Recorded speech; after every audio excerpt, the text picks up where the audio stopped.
Hello. What's up, everyone? Hello, hello, hello. My name is Gaetan. It's a pleasure to be here. Hello, everyone. My name is Sylvia. It's a big pleasure to be here as well.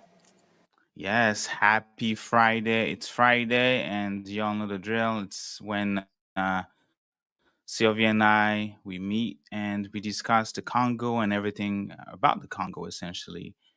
But Sylvia, how are you? You missed us last time. What happened? You Yes, turned yes. 21? Yeah, my cousin got married last Friday, and so I was at his wedding, and it was Mm-hmm. also my birthday, and so it was a very busy day. I was in Detroit. It was very interesting. Very interesting for sure. But yeah, I missed the live. Nice. Nice to be back though. How It's how we miss you too. You took the time off to be with your family, celebrate yourself. Did you do anything fun for your birthday? It was kind of focused on the wedding, honestly, because the wedding is so huge, so big, so important. I did get a cake, though. Okay, I got a cake. I got a lot of nice. messages and calls, so that was really nice. And then we Yeah, went well, to eat. yes. So, folks, wish happy birthday to Sylvia. Happy belated birthday to her. And we're glad that you're back with us, back to discuss the Congo, to Absolutely. advocate for the Congo. So yeah, today is really special. I hope that our guest would be able to make it. If not, we got it. It's Justin the Congo unpacking the legacy of the Rwandan genocide, Hmm. and I feel like this week is it's kind of like a heavy week, particularly for the Rwandan people, honoring or remembering the genocide that happened in 1994. Really sad incident that happened, and the whole world was essentially watching, right? When you had uh, uh, thousand, hundred thousand, and if not million people massacred, Hutu, Tutsis, Tua, just and even Westerners, right? Yeah. From Spain and different countries, um, um, folks that were working for nonprofits, uh, like NGOs, like even people like in churches. No one was seemed to be was seemed to be safe at that time, right? Like those Hmm. are really um, uh, important and tension happening and a lot of things happening at that time, and we hoping to have our guests to kind of like talk about that. But before we go there, just kind of like do the round table of what has been happening in the Congo, particularly, Hmm. or all around the world regarding the Congo. So do you have anything for us? And I know there was, for example, the concert. That was a big one of the big things that happened. So what can you tell us about that concert and what is it Yeah, and what happened? of course. To stay on the topic of the Rwandan genocide, obviously, this was really connected as well to when it came to the Concert de Solidarité. So the concert for solidarity for Congo, awareness, but also raising funds that will go towards, providing aid. And that whole concert was a big issue, figuring out the date and figuring out if it would happen, when it would happen, a big conversation. A lot of the members of the Rwandan community were against the concert, and they went to social media to openly express it because from their argument was that it was taking away from the topic of the Rwandan genocide and talking about, Hmm. which is a very complex issue because when it comes to solidarity to Congo, what is happening there, and the Rwandan genocide, these are things that are connected. There are events that are extremely intertwined. Even when you just look at geographically how close Rwanda and Congo are, we share a border. We're extremely close. It's very easy for people to move from one place to another, and because of that, just geographically, our histories are going to be extremely connected. Everything that happens is going to be connected. So to share the Hmm. argument that showing solidarity to an ongoing crisis that's been going on for decades, that has connections to the Rwandan genocide, is very tricky. It's very difficult because we can't take away when it comes to giving homage to an event that happened, that is over. Thank God the Rwandan genocide is over, and we believe that it's something that will never happen again. We can't say the same thing Hmm. for the genocide that's happening in Congo. It is ongoing. So Hmm. I feel like that's something that's Yeah. important to highlight. But the concert is still gonna happen. Unfortunately, I won't be able to go. But there are other ways to contribute. There are other ways to see Yes. friends. And I'm just happy that we're gonna get. What's the new date? What's the new date for the concert? I have to check. I haven't been checking too much because unfortunately I know that I won't be able to go. So, Yeah, yeah, but no worries. And just and, check. and something important to mention regarding this whole uh, clash or tension between communities. I won't even use the term communities. I would say between the Rwandan government and the Yeah, Congolese community, um, because the dates chosen was April 7th, which is the official date to actually remember the Rwandan genocide. And like you mentioned and you explained that people didn't like it. People didn't like the fact that it was exactly the same date. So they saw that as a provocation. People would argue, right? Like no mm-hmm. one really own a date, right? Like if you want to be able to do something, it's up to you. But then the other arguments also was that one of the artists, right? And here, folks, I'm only only giving facts. I'm only giving what the reason why they were against it. I'm not even Mm-hmm. putting giving my own opinion yet. So they Yeah, were saying that one of the artists, I think it was Metro Gims. I'm not sure if he still goes by that, but Gims. yeah, of course. Yeah, He had say things. I'm not sure what they are really referring to, but they're saying that he has been saying things that could sound as discriminatory or anti-Tutsis, which there is no evidence of that. I haven't seen it in particular. Like, in what way are you saying that this guy is hating on an entire group of people? Like, what does he say specifically, right? Because again, sometimes we tend to conflate things, conflate issues, not just when it comes to the Congo, but also other issues.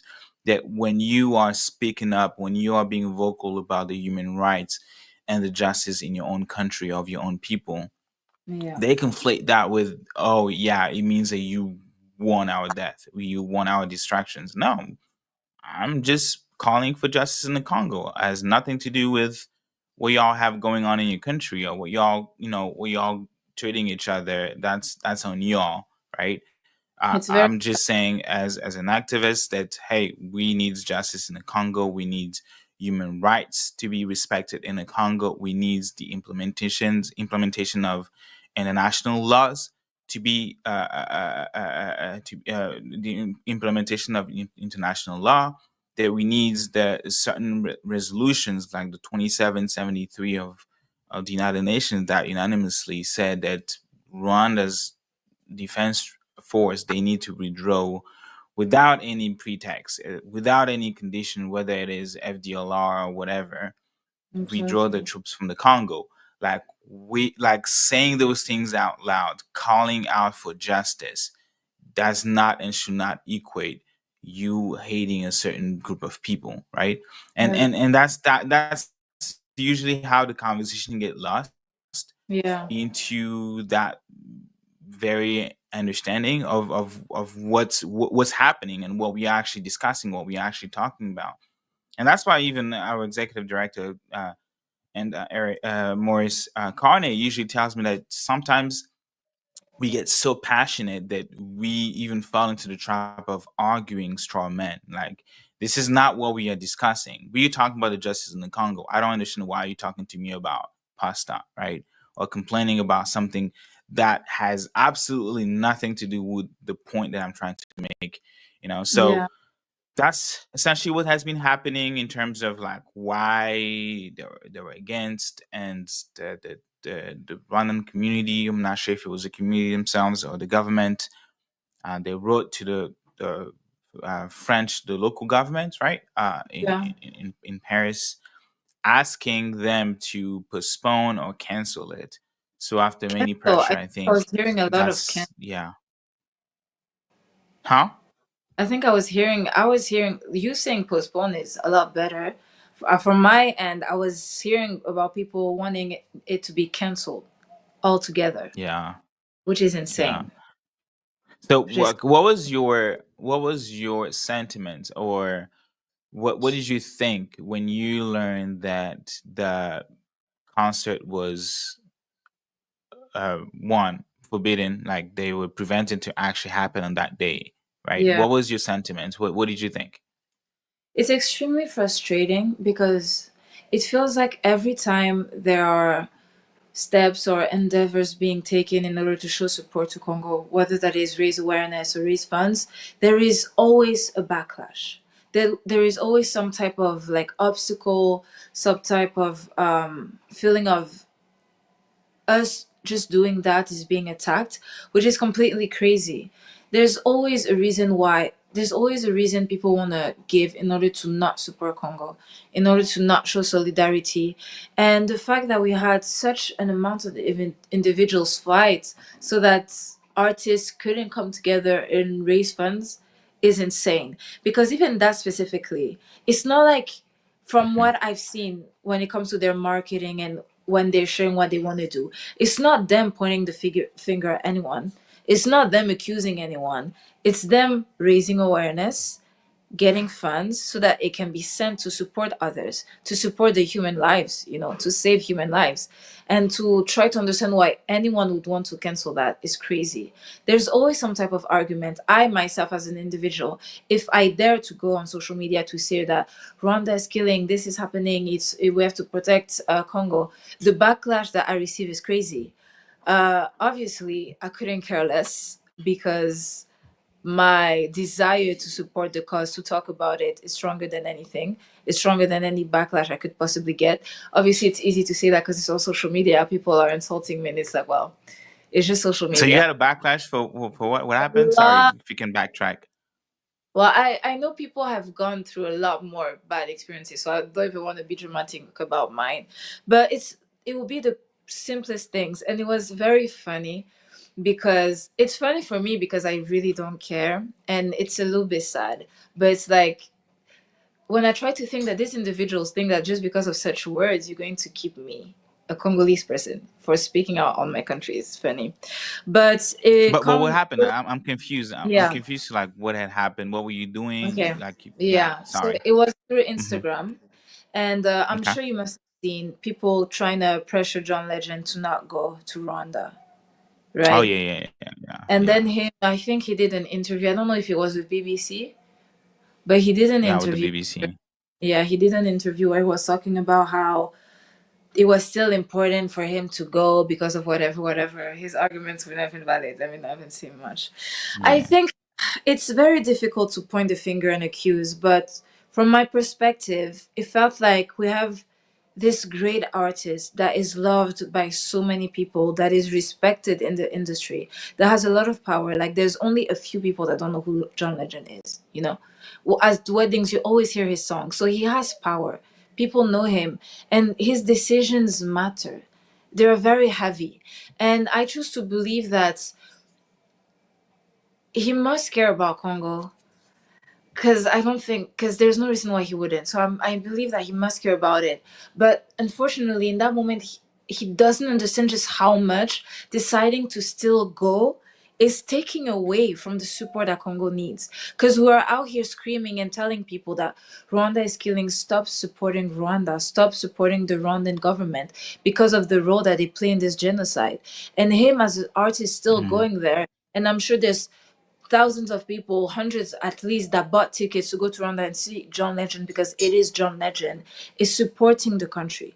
Because, even as a public health activist, I love to share the stories. Well, I don't love to, but I choose to share the stories of pain that are happening in our country, the faces behind the numbers, the people that are going through the most traumatic events. And unfortunately, that pain and that sorrow is not what is going to stop the Rwandan government from their implications to the genocide, because they know the pain that they're causing. They know what they're doing. So sharing the story of pain is not what's going to stop. What's going to stop is if they can not have profit from it anymore. Unfortunately, that's the sad truth, because everything is about money. We need them to not be able to profit from that genocide so that it will stop. That's the only way it will stop. Because we've been fighting, we've been screaming to the whole world that this is happening. Women are getting raped, people are being cut into pieces, you know? And the Mhm. change that we want is not yet exactly there because it's about profit. We need to cut that profit. We need it to be so clear that, oh my gosh, they can't profit from it anymore. And one important part is people to decide to stop supporting it. Because if we have artists come together and say that they will not perform in Rwanda anymore, and people decide that they will not bring their business there because of the connections with the genocide, they're going to lose a lot. They're going to lose a lot, and the government is Uh, going to do everything they can to separate each other from that. And that artist, by joining that, it's like him mhm. joining and going there is him condoning everything that is happening, because it's not even just us speaking out and saying that the Rwandan government has connections. A simple Google search, you had the UN, there's proof, there's documents, like there's facts. It Yeah. has been proven. It's a fact that the Rwandan government is connected to the genocide. Like, it's not a debate anymore, it's not a conversation. It's a fact that has to be accepted. And so, as an artist, to decide to still go and perform is you saying that it doesn't matter. Because Thames, Thames is Yeah. big, Thames is huge, she has accomplished a lot, but she has not has the longevity of John Legend. So you're telling me that Thames, she's a newer artist, was able to make the decision of, yes, I will not attend that because of the connections, but an artist as big as John Legend couldn't?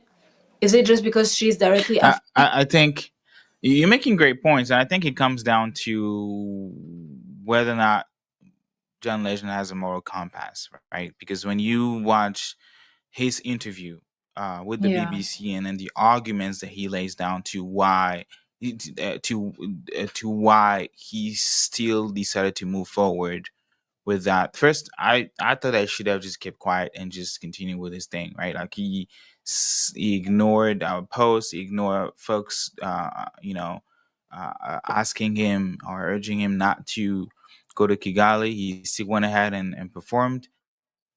I think out of respect for people, he should have just kept quiet and just shut up and just not say anything, right? But then he went online on the BBC and say and give the reason why he proceeded to having that concert, and saying that he thought that the Rwandan people, which I have a tremendous amount of respect and love for the Rwandan people, right? The people, Paul Kagame and his regime, not that much, not at all. But the people love him to death, just as any nations around the world.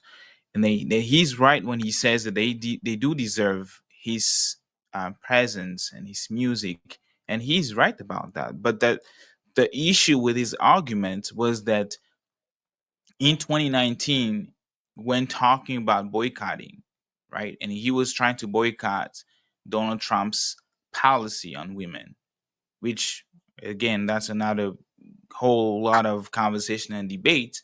And he wanted to reinforce or enforce, like punish women that would be involved in abortion, right? Mm-hmm. And a lot of Republican states decide to follow through with that and embrace his policy.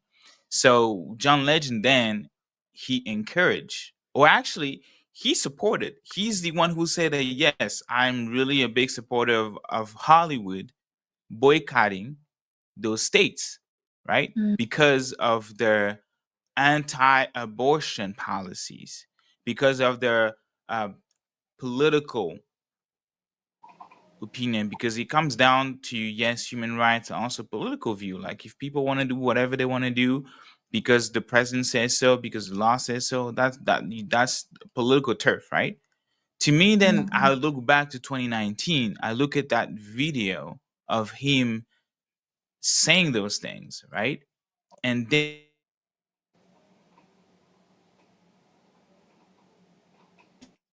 still go to Rwanda and perform. I'm like, that's bullshit. Excuse me the language.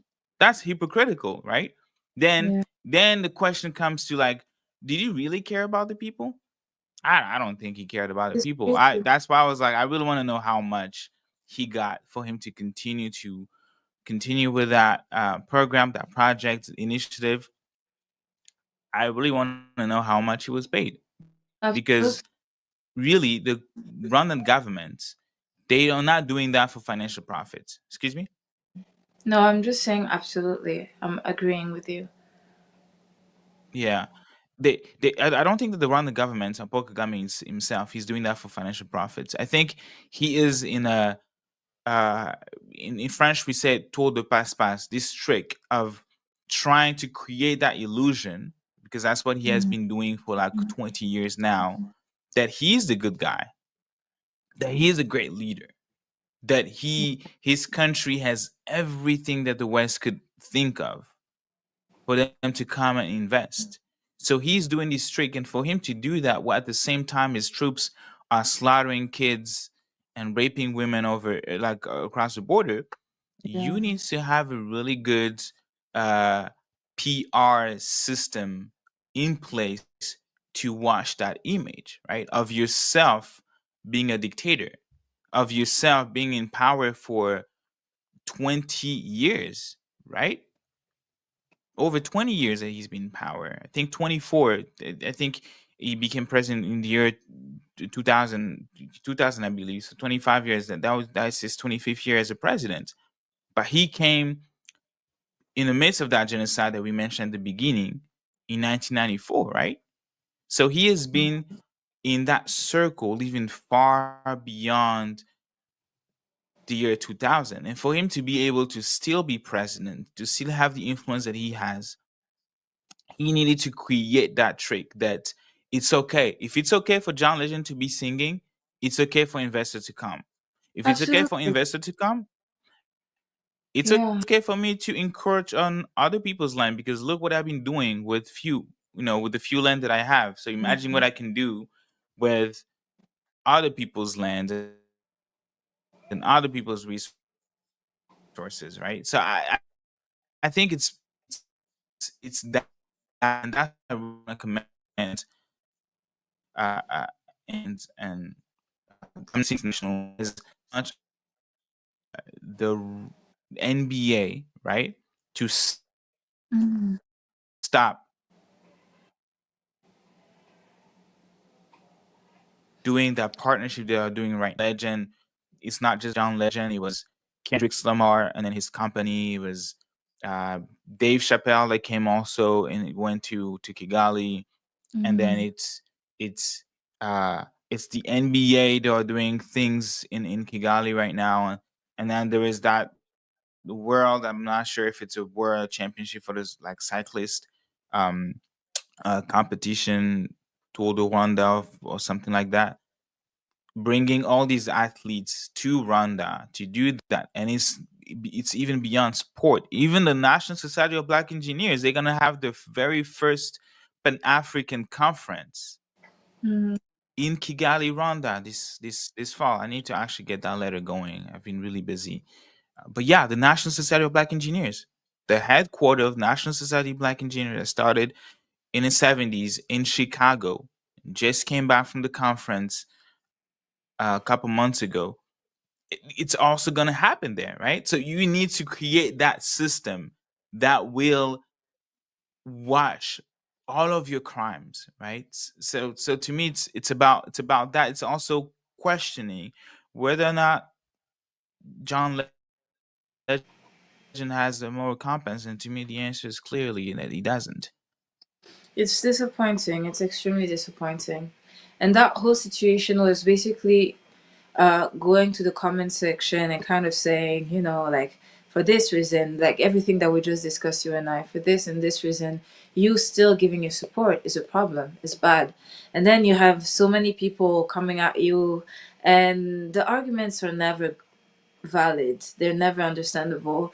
And it's sad because sometimes I wonder, these individuals, is supporting that government more important than recognizing the human lives that have been traumatized, that have been lost, that have been affected by all of this?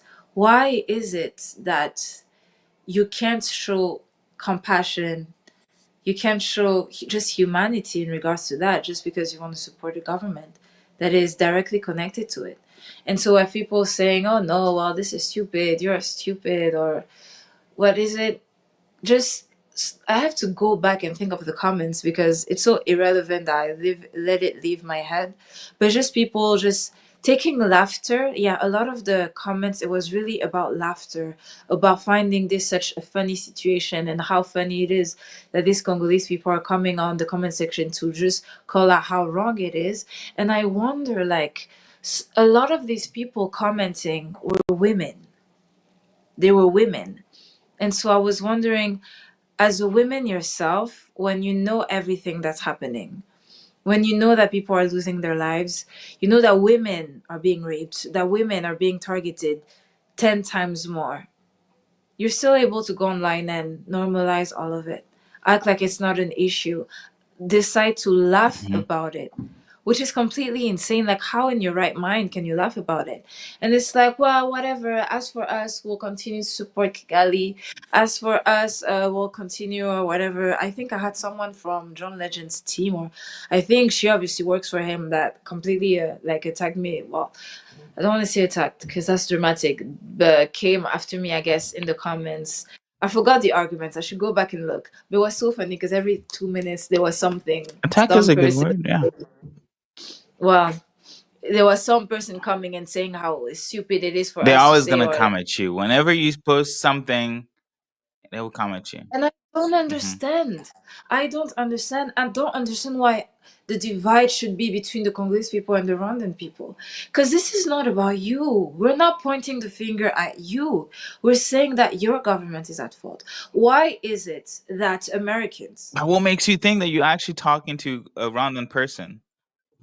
because it's people that are very open about it, like it's people, it's nationalists. It's nationalists that have like the Rwandan flag on their bio, proud, love Kigali, love, we love our Kagame. And it's like, if you're saying our Yeah, Kagame, that's must be Rwandese, you because need why would you call him you your need to be Kagame? careful because some of them are bots. Or what? Some of them are bots. Some of them are paid bots, Okay, like robot. okay, okay. Like it's That makes just more sense. AI, and there was actually an article about that. So you might be talking to either a paid agent or like a bot, right? Like an AI user that is just messing with you and trying to That derail actually you. makes me happy. That That yeah makes happens all the time. Even Anne Garrison was sharing that with us. So Yeah, that's good though. That's good because if it means that yeah. actual, it's not necessarily actual human beings are out there acting like that. Although I know that some of them are, because some of those, because I would go into the account, I'll be like, "You seem like such a smart woman. How can you say such words through your mouth?" A woman, I'm talking about what women are going through, and you're a woman yourself. You look so educated. How can you laugh about this? Like, I would generally go into and try to understand it. So it's crazy, but I prefer to think that yeah, it's AI, because as a human being, why? Like Americans, they're going to recognize the flaws of their government, the number one power. They will recognize and they will call it out very easily. So why is it that with that population will be so they I don't know. I just don't understand why it would be so complicated. And it's sad, that even in Congolese We culture. got some questions in the live. I'm not sure if you mind. Of course, please, let's go for it.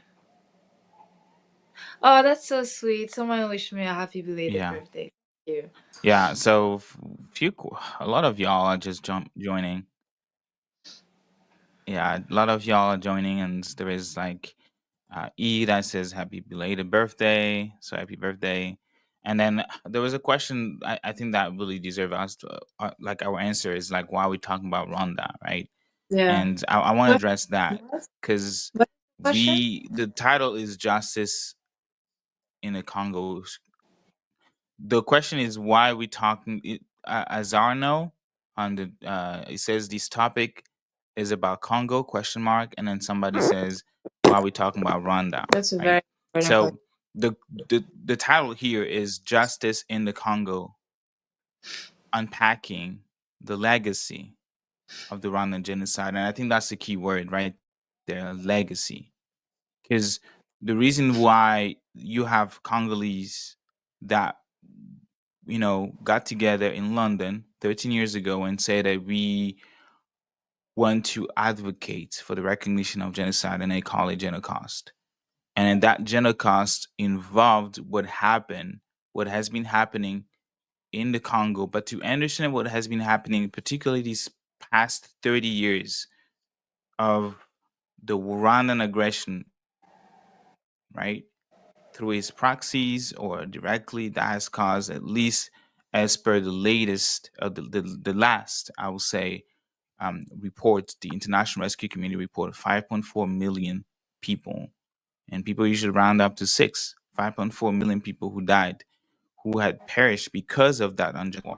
It's very important for people to understand the dynamic, the political dynamic of Rwanda that led to them invading the Congo in 1996, invading the Congo again in 1998, and then using proxies ever since to plunder, to kill, to displace people, to rape women, to enslave children. Like, we need to be able to understand that, right? And that's why we really need to create, and that's one of the projects that the Friends of the Congo we're working on.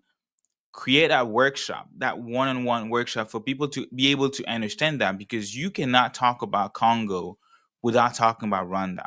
You cannot talk about Paul Kagame without even mentioning how he got in power in the first place, right? He's the one funding, and that's not me saying that. You go back to the UN report in 2012. They said that the chain of command was James Kabarebe in 2012, and he was the Minister of Defense of Rwanda. And the last report published, I think it was at the beginning of the year, says the same thing. And that's why the United States sanctioned James Kabarebe, right? Because he has been that brain, that architect of what today is the M23, right? And if you watch our documentary, Friends of the Congo, the documentary called Uncovering the Truth, Crisis in Congo, Uncovering the Truth, you'll be able to also understand that dynamic, right? And there are many documentary that also talks about the involvement of James Kabarebe as that, again, that architect. So we cannot speak about Congo, we cannot speak about justice in the Congo without mentioning Rwanda. When we're talking about creating a international tribunal for the Congo, we saying that under the mandates of the United Nations. We saying that because we do understand that those who have committed crime, they go far beyond the Congolese borders. So we do have to talk about Rwanda. We do have to talk about the genocide of Rwanda, how it started, and who caused what led to that genocide, who committed the genocide, what happened after the genocide, because all of these questions will lead to the Congo. Because when we had people being killed and those people perpetrating this massacre cross the borders, they come into the Congo. And when we have those who were victims yesterday chasing them and killing them, and in previous live, and we discussed with you, Sylvia, a few reports. There was a mapping report of 2010 that talks about that potential genocide that happened. There is the Médecins Sans Frontières reports on titled "The Hunting of the Hutu." That Yeah, was also published around 1997, 1998. All of these to show that these are atrocities that happen on Congolese soil, committed by Rwandan citizens, absolutely. committed Absolutely. committed by military personnel of Paul Kagame. So yeah, we do have to talk about that. So there was that question that really I thought that I needed to really hammer, Yeah, and yeah. and an answer to that question, like why we aren't talking about what we talk. You did a great job at answering it. It's very vital because it's important for people to understand just how big that connection is and how important it is to talk about the Rwandan genocide whenever I want to talk about justice for Congo. Because as you said, the Rwandan genocide definitely impacted Congo, our history, our culture, everything. Because during that time, so many refugees ran into Congo. Tutsi refugees ran into Congo because it's important that, yes, the Hutus and the Tutsis were killing each other. But that time specifically, I feel like it was mostly Tutsis running into Congo, running into East Congo, and them being chased. And so in that time, we had so many other people being killed, Congolese people. I myself today I hold I've said it before. I hold the middle name Mutahushwa, Mm. and my name Mutahushwa comes from my uncle, my dad's brother, that was really killed during that time. He was cut into pieces. So I'm Congolese, my family is Congolese, but we were impacted by it. My own dad had to run away and he nearly lost his life. He had to hide in the car, and it was a crazy story. But that's just one experience of so many other families that were impacted. And it's important because today they're using the excuse of protect the Tutsis. They're saying that the Rwandan soldiers are in East Congo because they want to protect the Tutsis.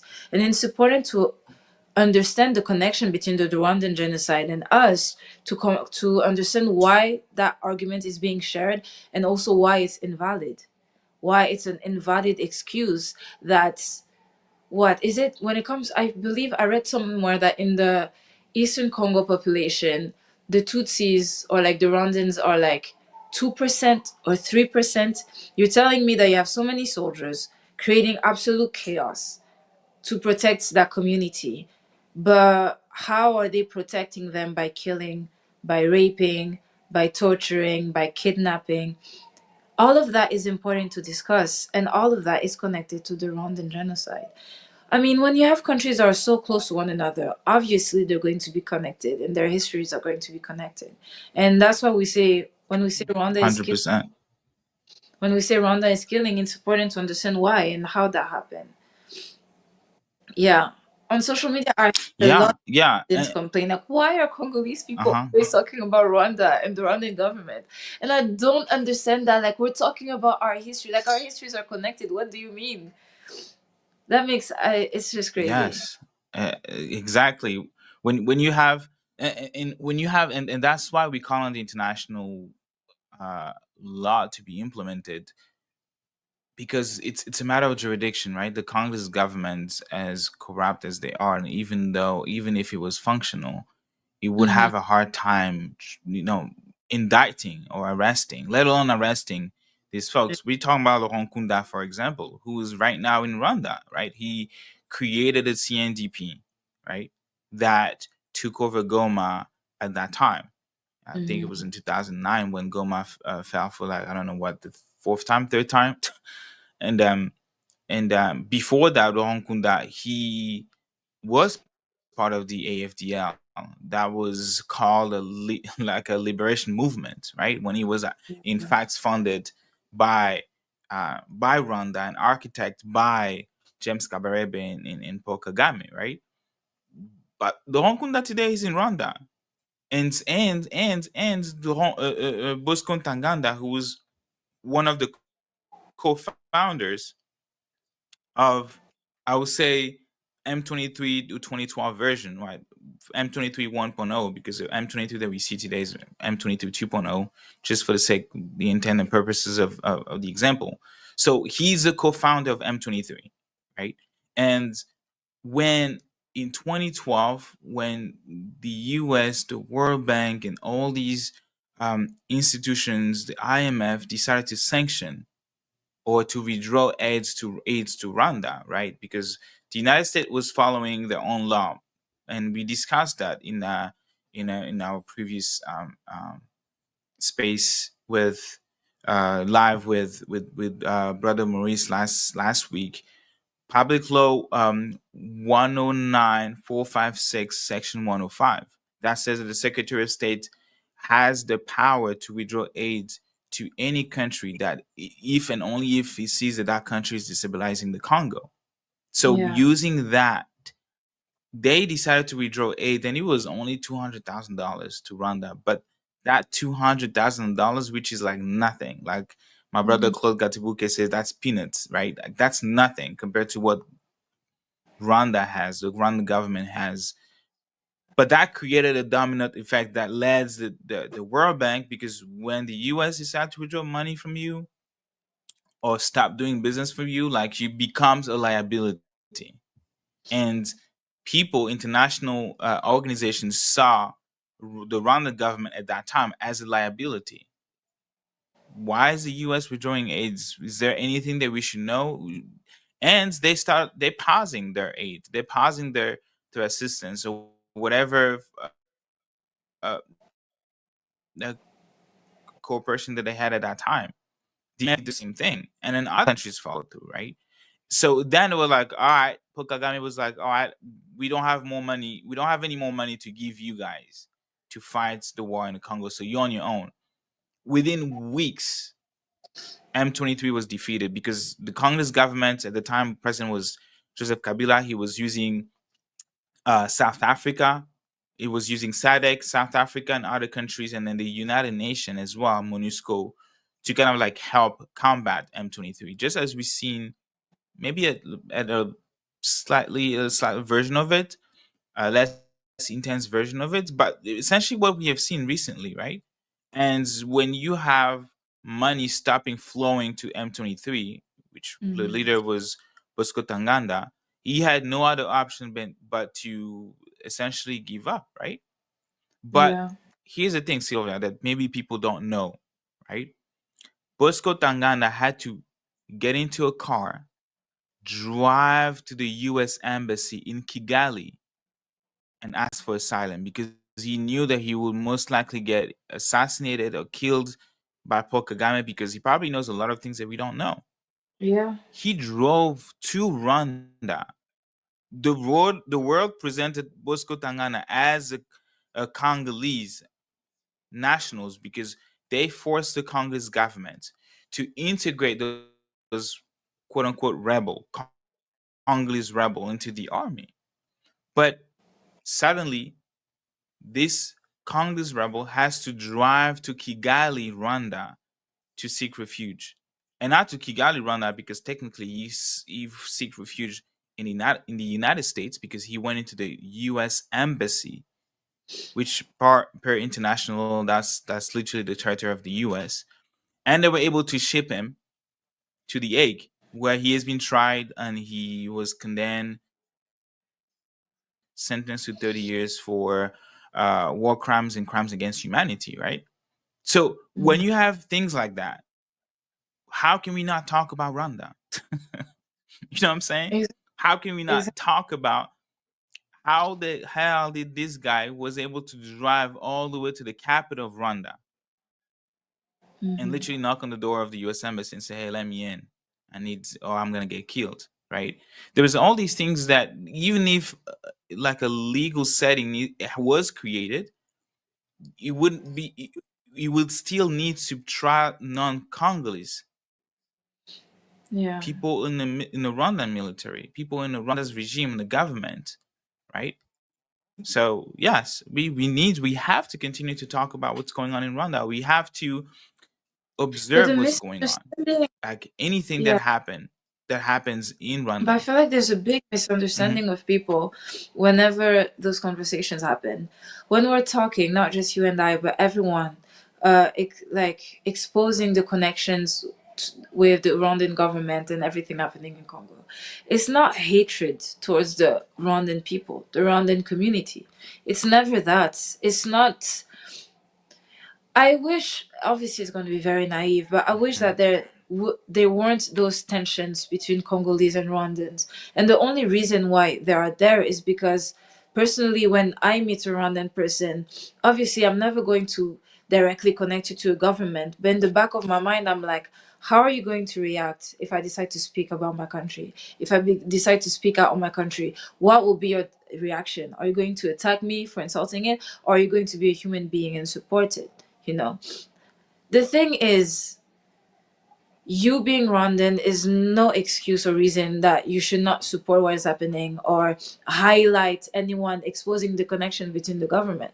You know, with the new generations, it would be great to see less tensions and less misinformation and miscommunication, because it's always, oh, Congolese people hate Rwandans, and it's not like that, you know.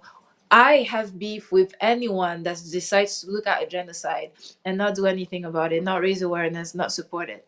But the fact that you're Rwandan doesn't mean that you're necessarily that. I've met some that decided to speak out, and it was a pleasure. Unfortunately, there's a lot that don't.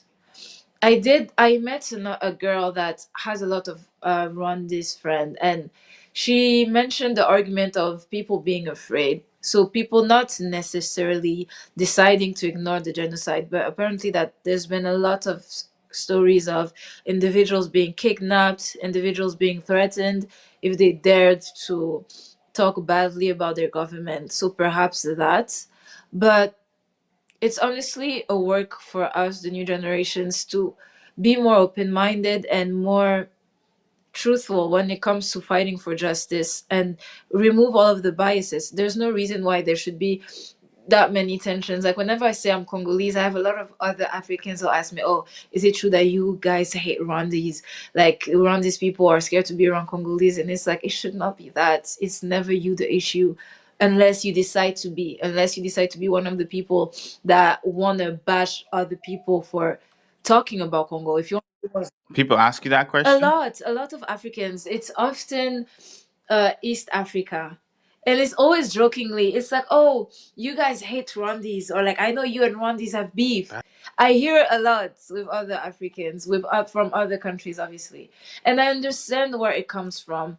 But it's a work on both ends, both sides to change. Because obviously, we're going to think there's beef when individuals go outside and protest for the genocide happening in Congo, and then a few days after, you have a lot of Rwandese go in front of the Congo embassy, the Congolese embassy, and The protest. Congolese, see, yeah. Yeah, the Congolese embassy to protest on something else, and it's like it doesn't have to be a fight. We're fighting. It does.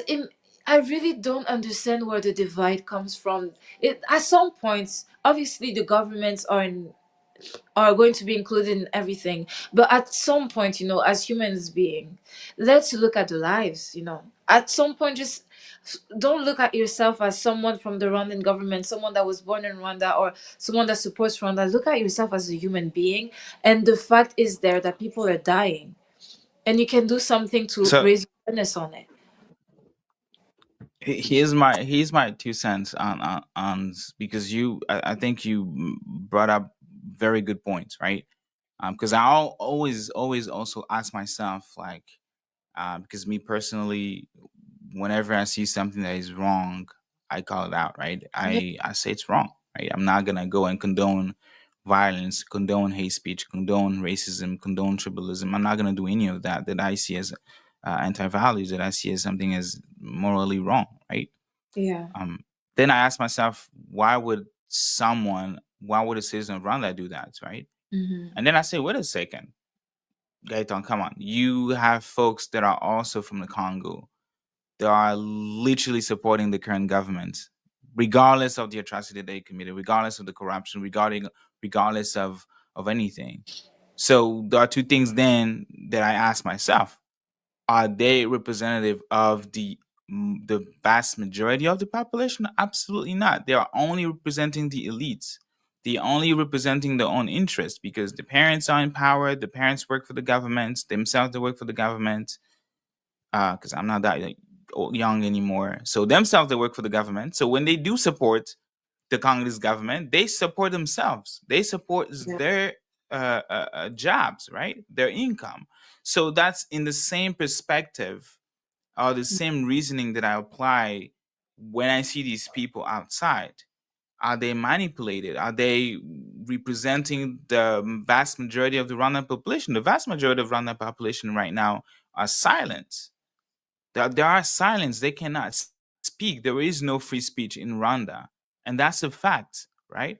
So that's why I kind of find it like interesting when folks from the West, they want to talk about Rwanda, but only from an economic perspective, and they're right when they say that it's thriving economically 10 times better than the Congo. They are absolutely right, and I'm not gonna disagree with them on that. But you cannot not mention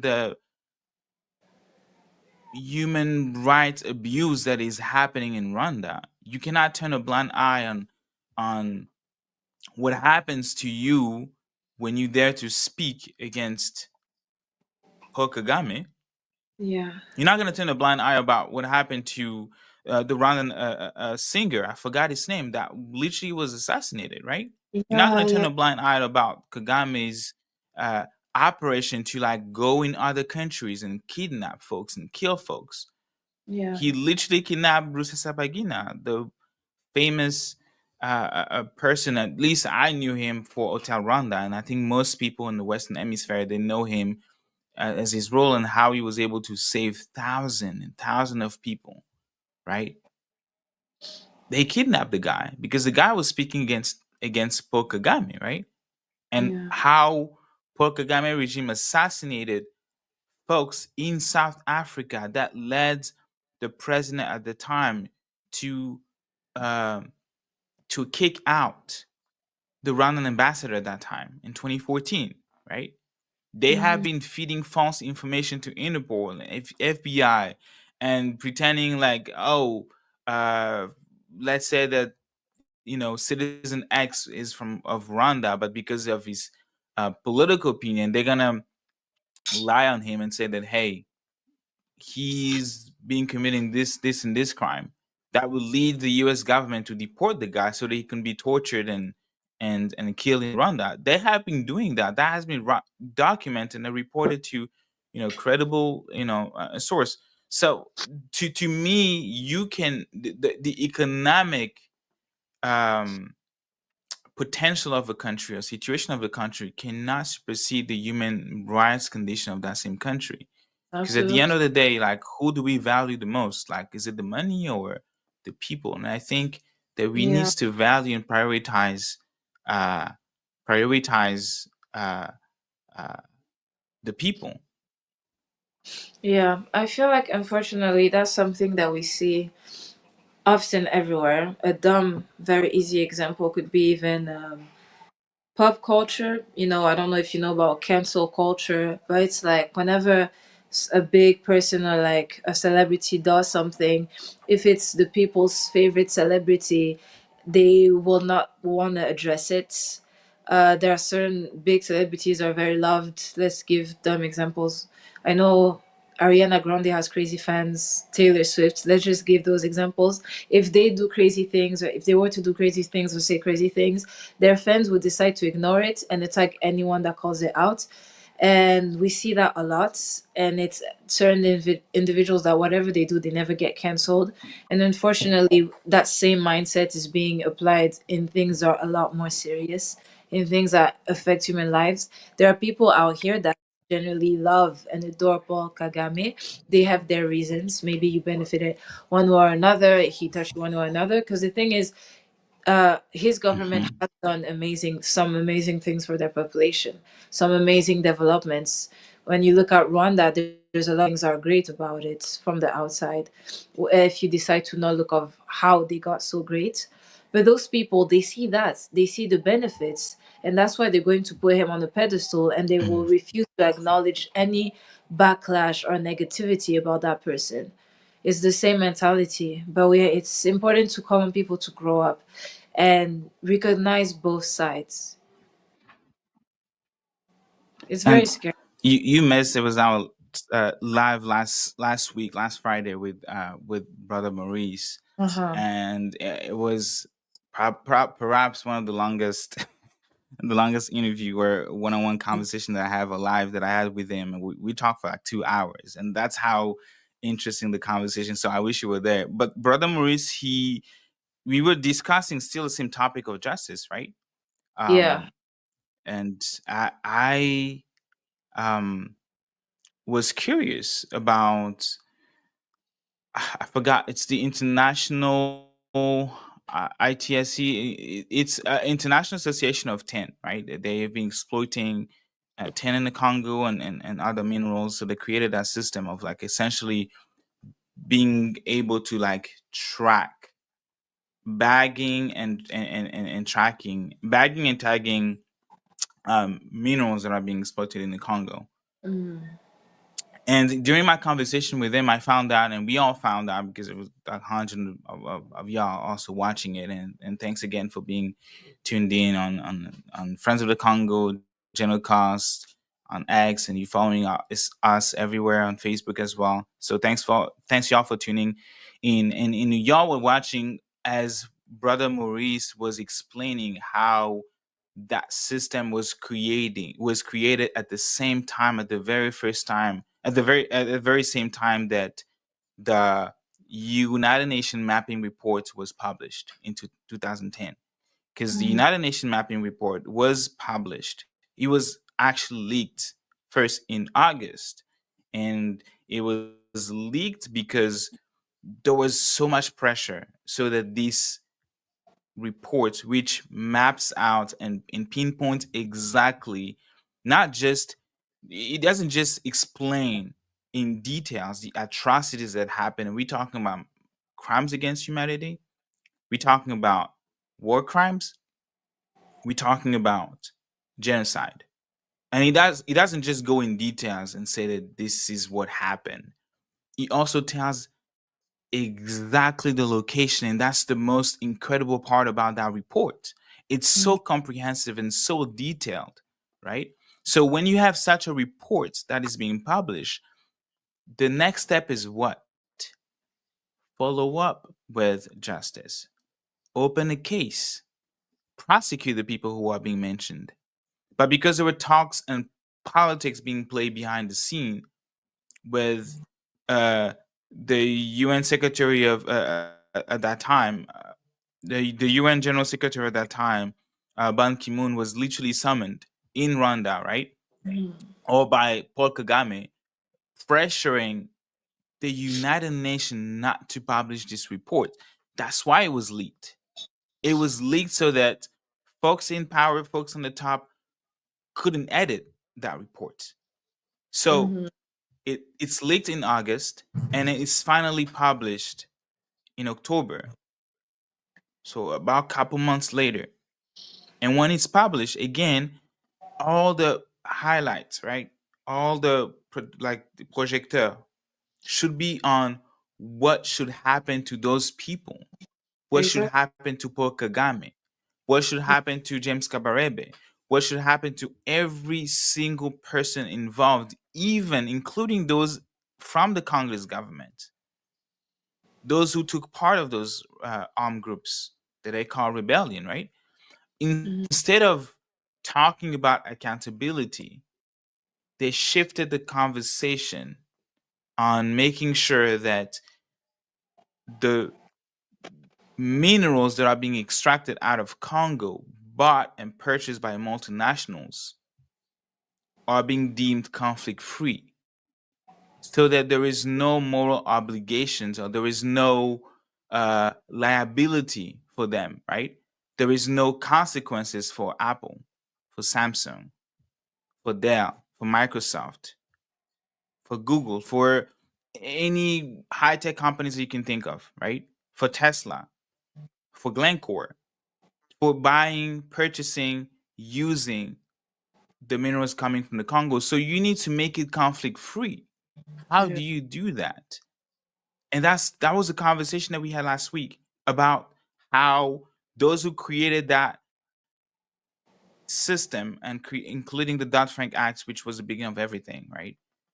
They actually collaborated and worked with the Rwandan government, James Kabarebe himself, so that as long as that minerals on paper comes from Rwanda, they're good.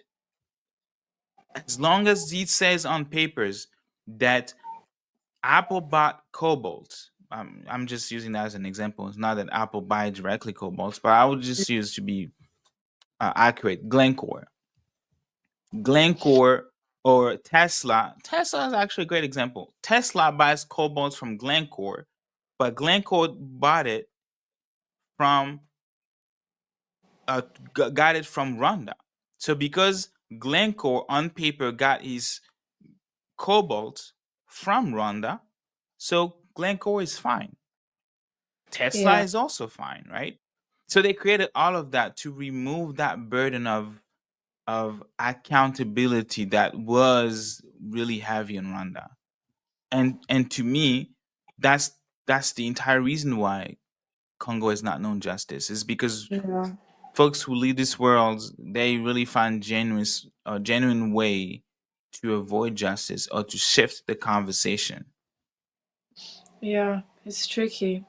But you talking about accountability is very important and it's very vital because it all, to me, it connects me back to the topic of the accountability that we all have as individuals. Whenever I have the conversation on justice for Congo, I hear a lot of people that have low spirits because of things like what you said when it comes to parties that have their influence, that have their had their negative impact on the situation and that are not facing the consequences.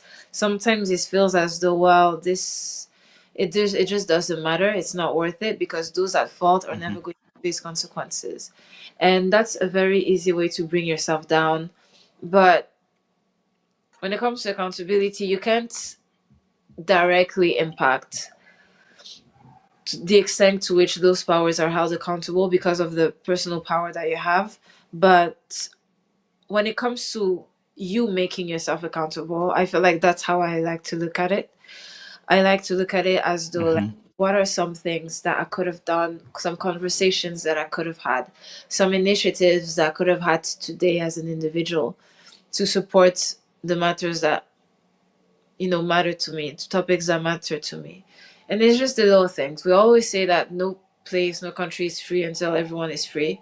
And I feel like it's important because obviously we're friends of the Congo. You and I are both Congolese, but the whole point is having friends for Congo.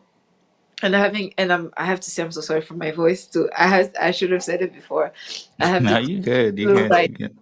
I'm sniffing and my voice is horrible, but I could not Listen, miss. we would have not known. So you good. Good. I didn't want to miss another live session.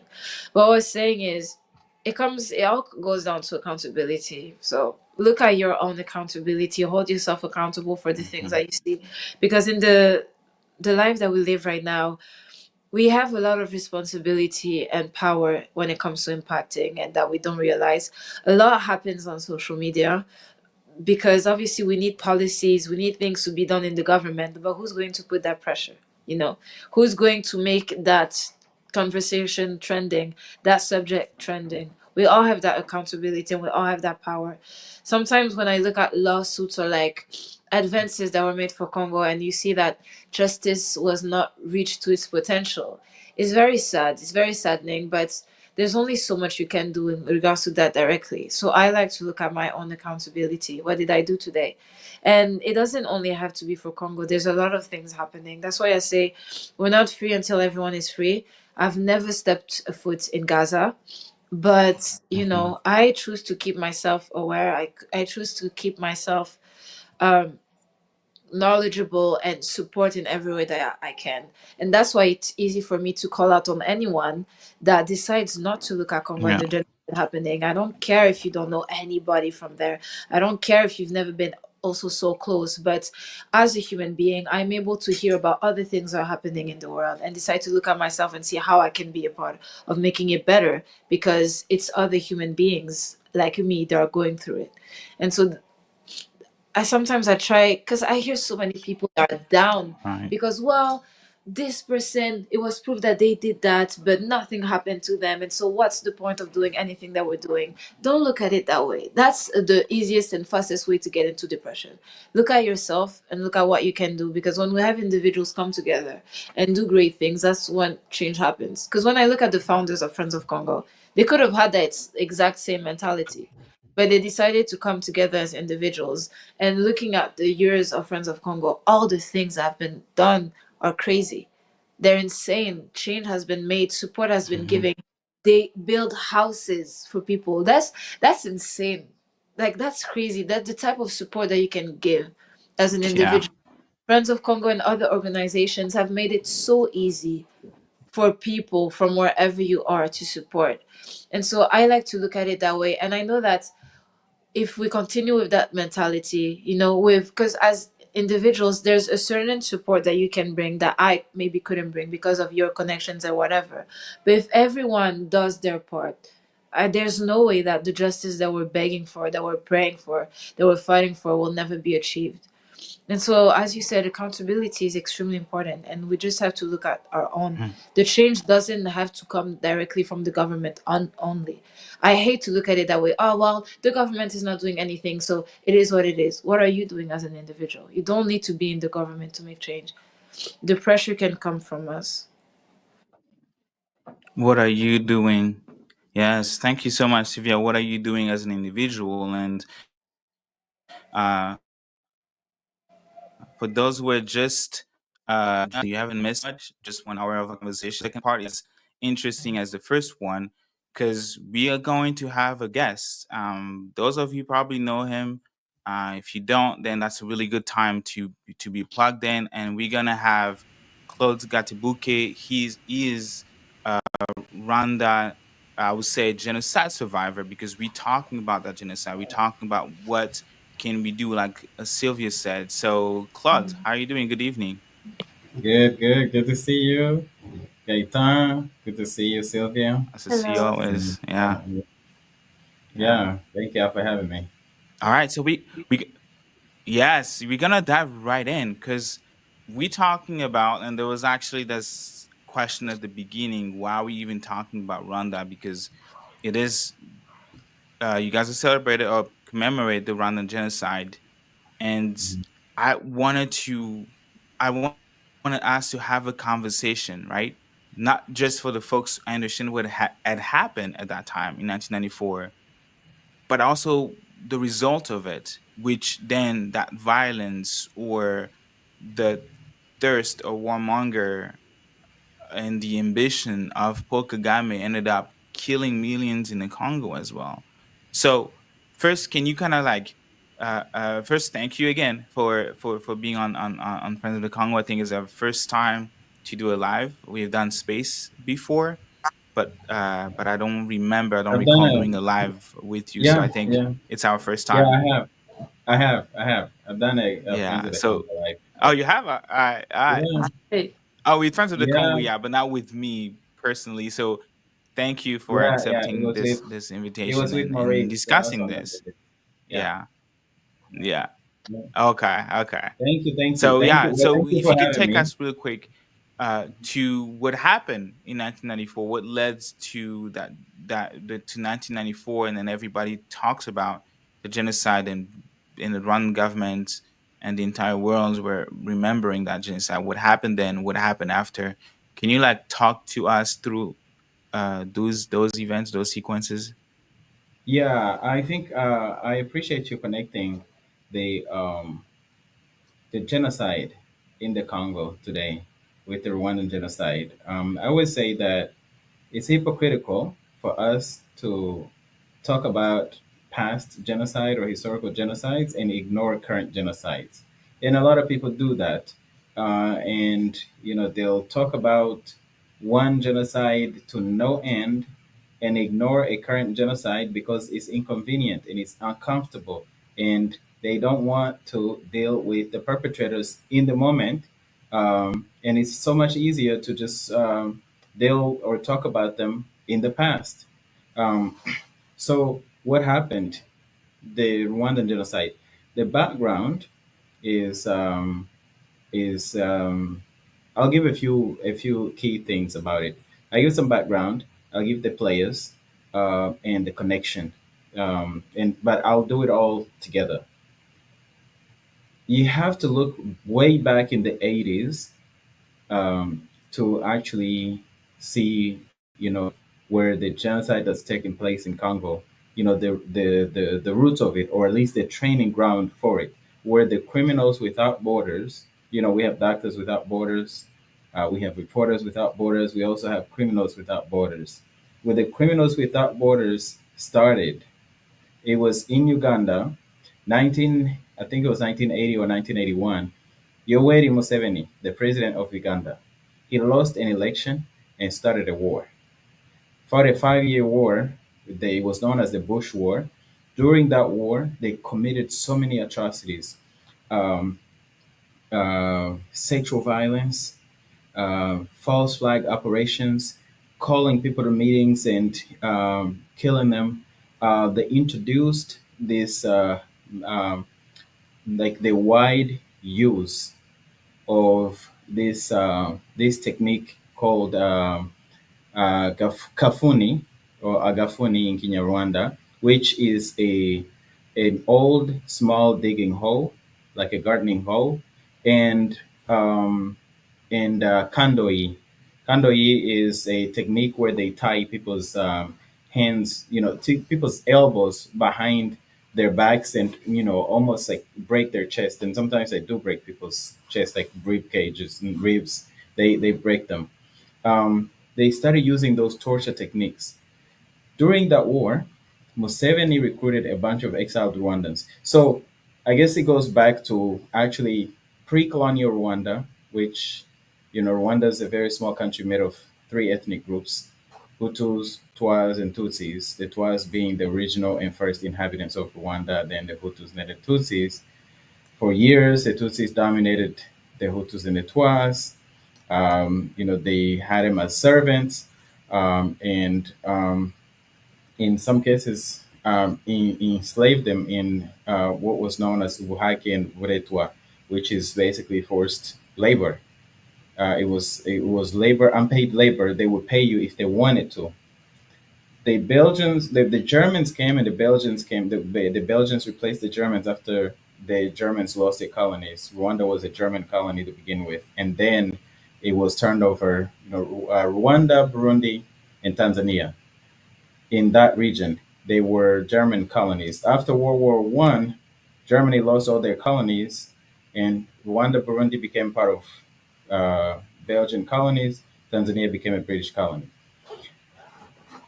During that time, the Belgians and the Germans, they found an organized society that was already hierarchical, and they kept those hierarchies, and they privileged the Tutsis over the poor Tutsis and the Hutus and the Twas. And eventually in 1950s, which culminated in there was uprisings and people agitating for change, and it culminated in a social revolution which was violent.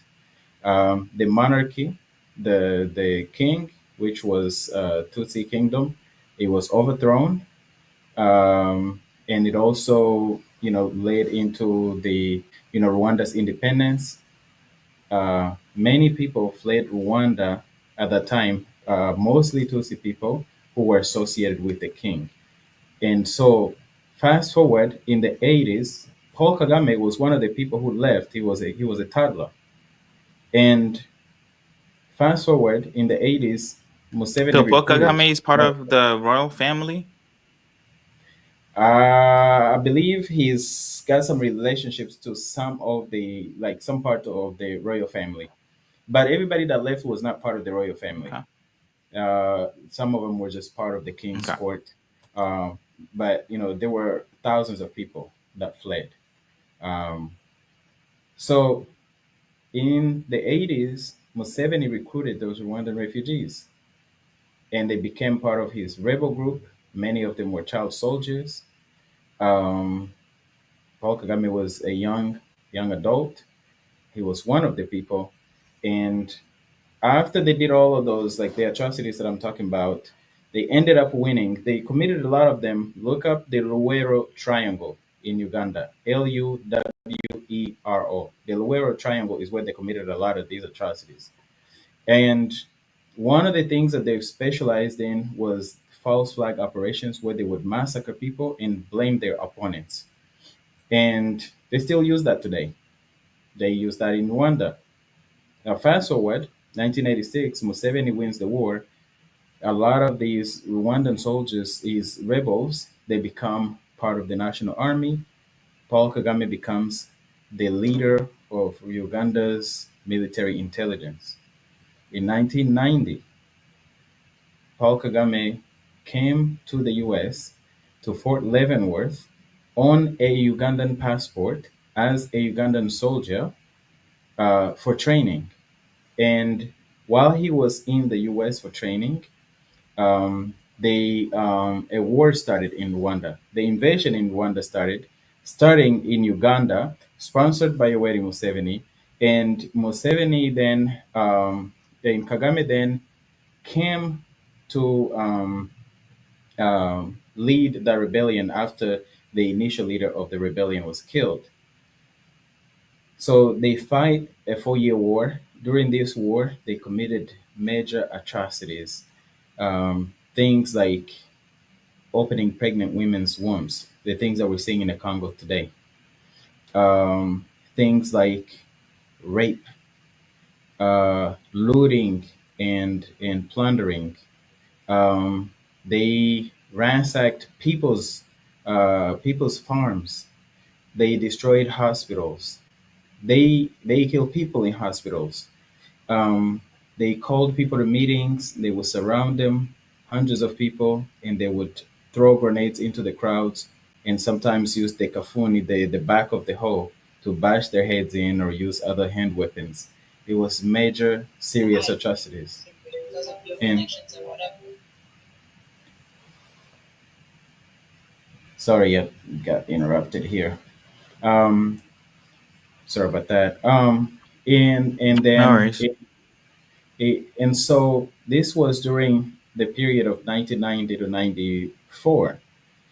Um, During that time, there were multiple peace deals signed and ceasefires, just like we have right now in Congo.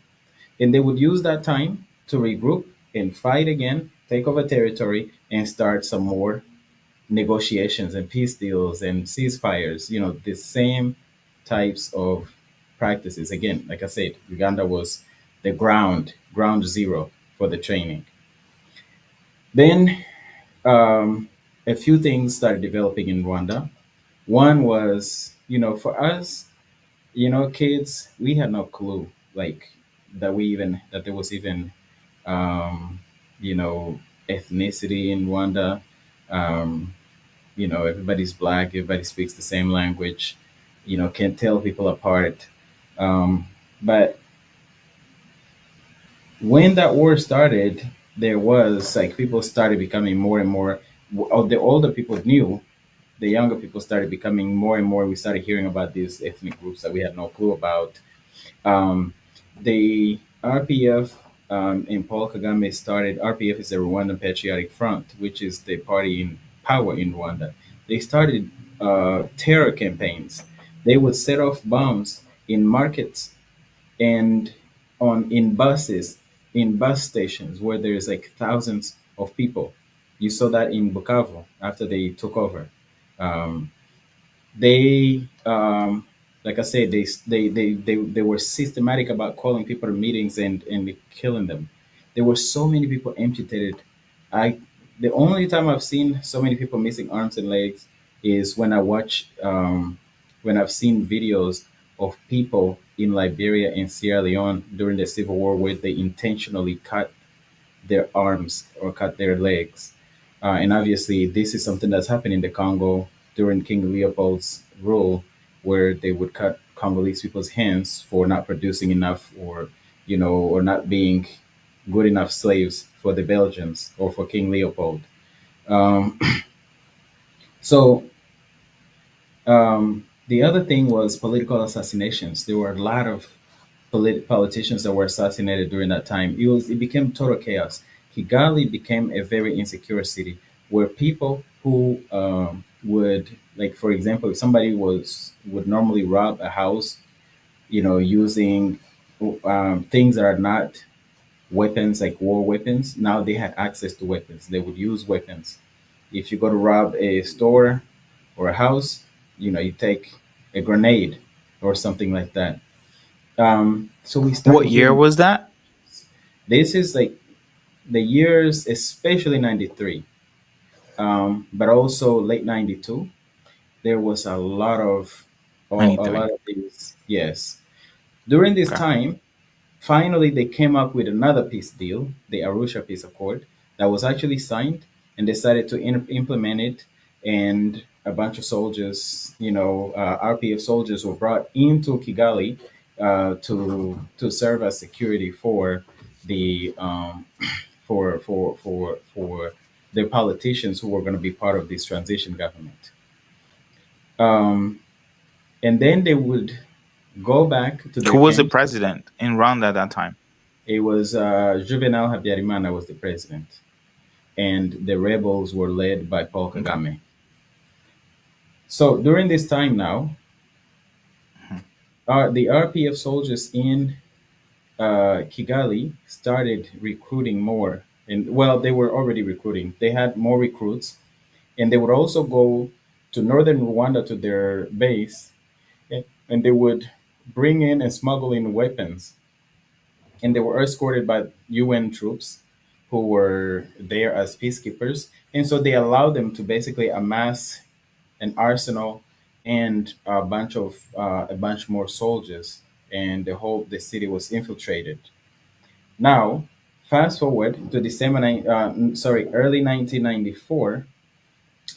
One of the other things that was happening that was not directly connected to the war was Rwanda had become a multi-party state, and there were all of these political riots also taking place. I mean, it's a lot of chaos. When we went to school, we didn't know that we would make it home. We try to go home, when all these riots were happening. So in April 1994, April 6, 1994 was the ultimate assassination that started the genocide. So that 4-year war culminated in the genocide. The act that actually started the genocide was Rwanda's president, Juvenal Habyarimana, went to a meeting in Arusha, Tanzania. Sorry, I think in Dar es Salaam, Tanzania. And when he came back, um, he was he was shot. Somebody shot his aircraft, and the Burundian president was on that same airplane, and the whole crew and everybody else that was on there was killed. And um, So there's two been presidents were in two that plane presidents, when two that plane presidents got were shot down. killed. Yeah, Okay. and just real quick, the book behind me, the book in yellow, "Survivors Uncensored," is a book that I co-authored with 7 other individuals, which is basically a collection of accounts from survivors and witnesses of atrocities in pre genocide Rwanda, during the genocide, and post genocide Rwanda, and also in other parts of the world, like especially the Congo, where Rwandan refugees, was massacred. In fact, the book has stories from people who are non Rwandans also, because there were people who, like, one of the most difficult story in this book is actually a Burundian woman. She was a young girl who lost her whole family, and only one person was left in the genocide, and the type of atrocities that she witnessed happening to her family. And she's Burundian. There are there's at least one. But actually, there's a couple Congolese people who also gave their testimony, either because they lived in Rwanda before the genocide or after the genocide, or like they witnessed it, they saw it, or they saw post genocide atrocities. In the book, story number 13 is actually the account is my account of conversations I had with Paul Kagame's former bodyguards, 2 of them. One of them, I So met him so you multiple times. personally had a conversation with Paul Kagame's former bodyguard. Yes, yes, and I personally met with one of them physically. Wow. And so Alois Rienzi, who Okay. was in the meeting in late March 1994, when Paul Kagame and his top-ranking officers, including Kayumba Nyamwasa and a few others, and Theonest Lizinde, who had fallen out with Habyarimana, imprisoned, and then during one of the attacks, the RPF freed the prisoners, and he joined them. He joined the RPF. Theonest Lisinde pulled out a map. This is according to Alois Rienzi, and he showed them where they would shoot the plane. This Alois Rianti was in this. He was Kagame's bodyguards. He was in this meeting. So less than 2 weeks later, the plane was shot, and that was the ultimate assassination, the first act of the genocide in Rwanda, and it set off killings like mass, like wildfires of extremist Hutus going from house to house, killing Tutsis with hand weapons, especially machetes and clubs. You also had the RPF on the other side, very well organized, very systematic, that was killing people. But unlike the extremist Hutus, and the RPF represents the KKK of Tutsis, or the extremist, of the Tutsi ethnic people of ethnic background. They don't represent everybody, but they are the extremist of the ethnic groups. They were so systematic and organized, they would actually select people, take them away, and kill them, like whole families of people. So this is happening in areas occupied by the government that replaced Habyarimana, and it's also happening in areas where the RPF controlled. Two different methods, same thing, just wholesale massacres of people, genocidal massacres. And the massacres continued. It was just horrible.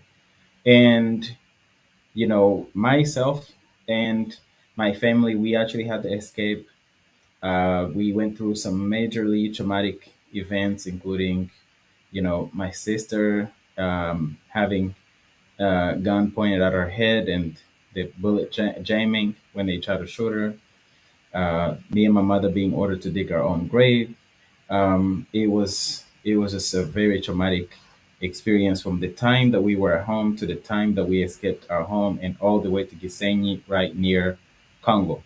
And we ended up fleeing into the Congo at the end in July of '94, with a million or more than a million other people. I'm And sorry. the Can you RPF, say how old you were when all of this trauma was happening? I was 10 when the war started, That's 14 when the during the genocide. so 14, 10-year-old boy going through all of that with his family. Yeah. So um, we ended up fleeing into the Congo with over a million other people. Um, and in post-genocide Rwanda, the RPF took over. They ended up winning. Paul Kagame became the de facto leader of Rwanda, but he put a puppet uh, to be the president, and he was the vice president, but he was the one making all the decision. Rwanda, since that time to this day, and even before that, but for sure, from to this day, Rwanda is a military dictatorship. And Paul Kagame was leading all of that, has been leading all of that. I heard you say that he's been president for, that this is his 25th year. Um, but in fact, this is his 31st year, because he is been in charge since 1994. And um, right now he's got this constitution that's built to allow him to stay president until 2034, which would have him in power for 40 years. And my what I keep saying is that he'll continue to extend it. I remember back in 2010, people would say, "Oh, in 2017, Kagame is gonna leave. He's gonna maybe pull a Putin and put a puppet in place." And I kept saying, "No, he would never do that. He has to keep his presidential immunity because he's killed so many people in Rwanda and Congo."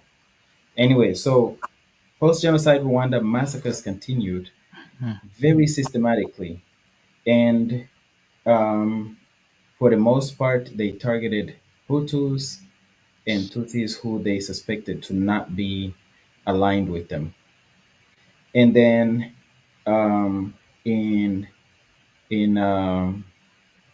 1996, They Rwanda and Uganda. Remember, it started in Uganda. Rwanda and Uganda now invaded the Congo. They call themselves the AFDL. I don't want to go into all of these acronyms because we're gonna lose the audience, and they do it by design.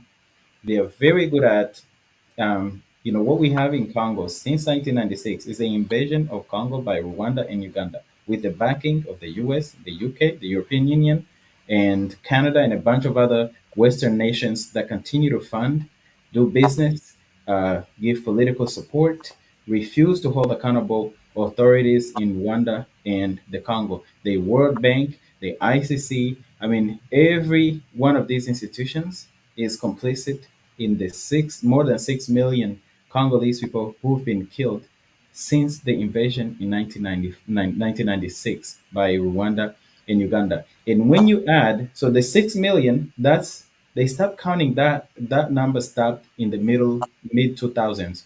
So um, it's been 20 years since the counting stopped. If you add the official numbers of displaced people in the Congo, it's another 7 million people. That's the total population of everybody in Rwanda and more.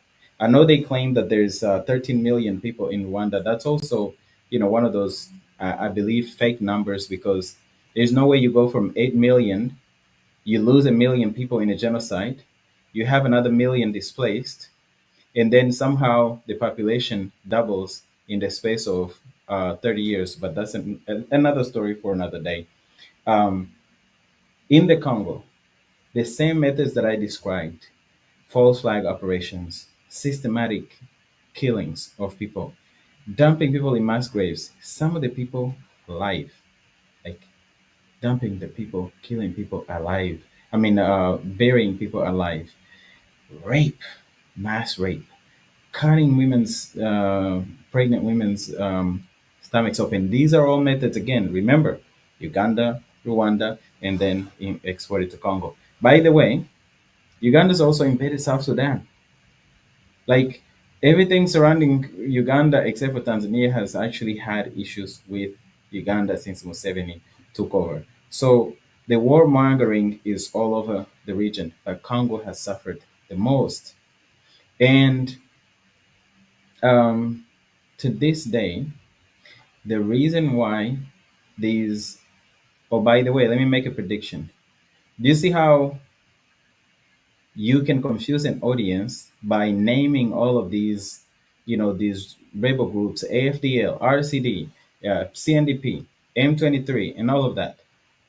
Again, it's by design to keep cover on Rwanda and Uganda's invasion, because they claim them to be rebels and to be Congolese rebels, that they are fighting for liberation of Congolese people. And the fact is, what you actually have is would be equivalent to having the KKK attacking a country and saying they're fighting for the liberation of white people. That's just the example that I would give. The extremist elements among the Banyamulenge, the extremist elements among the Congolese Tutsis have joined up with the extremist elements of Tutsis from Rwanda and Uganda to attack Congolese people.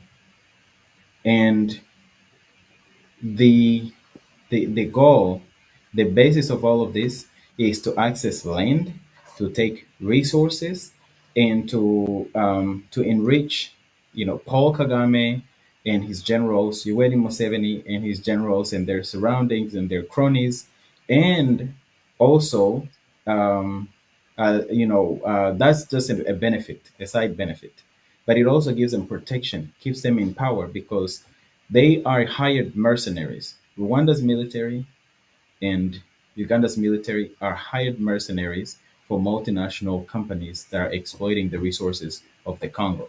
The war and the atrocities in the Congo are a result of Congo's resources. We've got global multinationals that want to access these resources and have them cheap and sell them to us. And every one of us have a piece of the Congo with us. And many different ways. The tech revolution, the current green revolution, everything that's happening depends and requires and needs the critical minerals coming out of the Congo. Congo has one of the largest deposits of those critical minerals.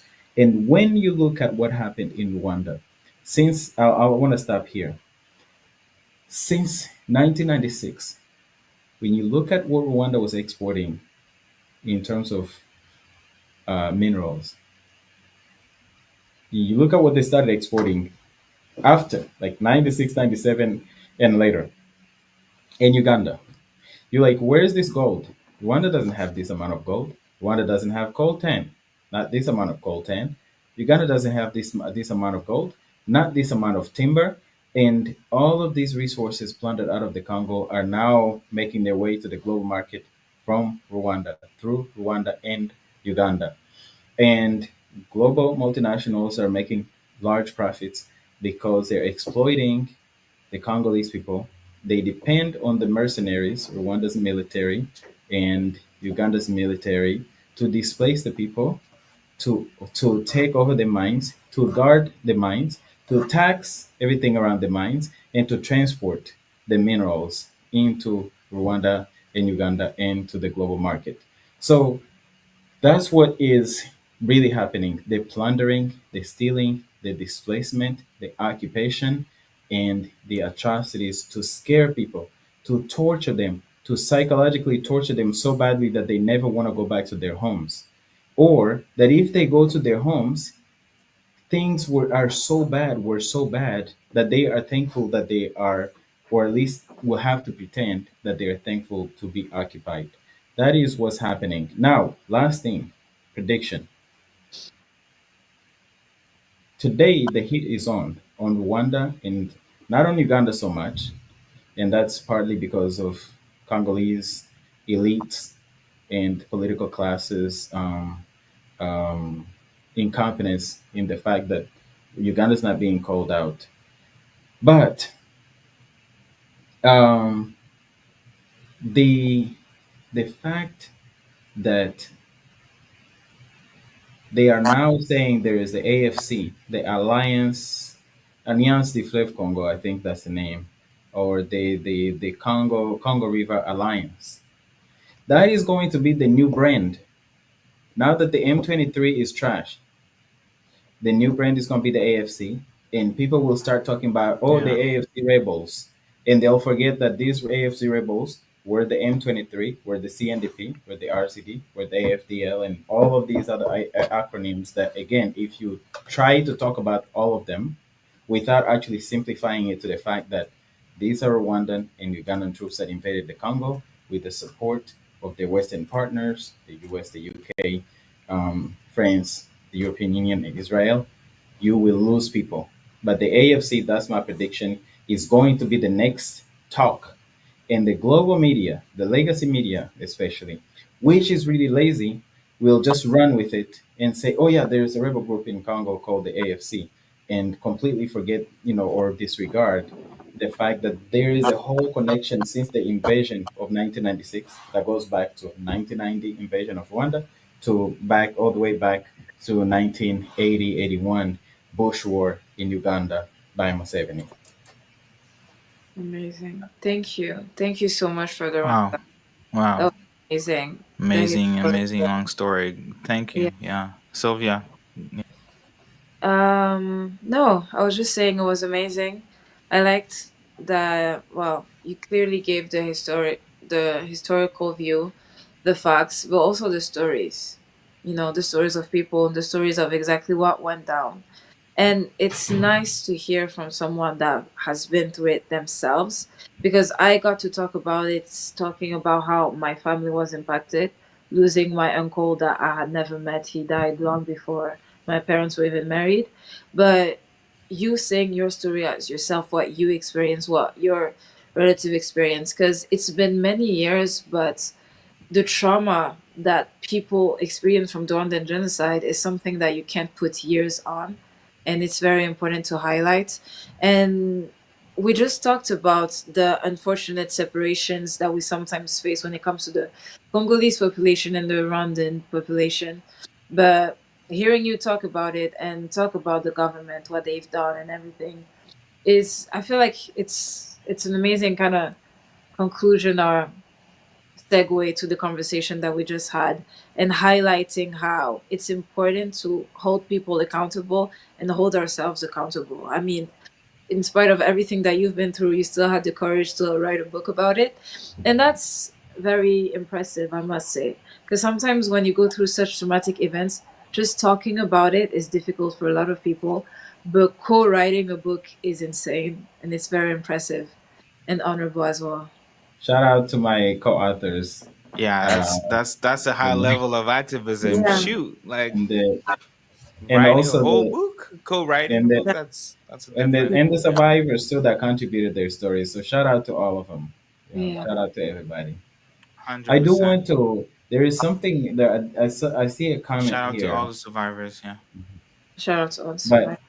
yeah, there is a comment from Furkan Ali that says we here in Black America, as in the U.S., have a history of slavery where the white man, slave master, used to cut black babies out of stomach of enslaved African American women enslaved since 1619, etc. Um, for me, there is something to connect about what's happening in the Congo that is globally. It's a global. It's a global shame what's happening in the Congo, but it's also tied to uh, Black people around the world. The reason why there is so much silence around what is happening in the Congo, Hmm. one of the reasons is anti-Black racism.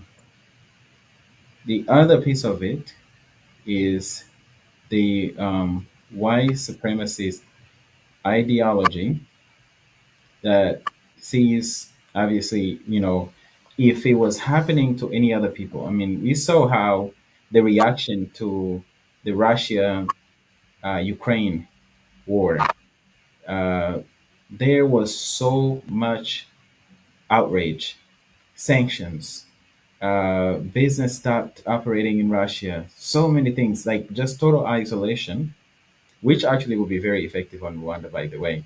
I don't know if we're going to talk about some of the solutions and things that can be helpful, um, but it's happening in the Congo. It has been happening in the Congo, and no, there's silence, or they'll say, "Yeah, we're gonna stop aid, but we're gonna keep humanitarian aid." Some of the major, biggest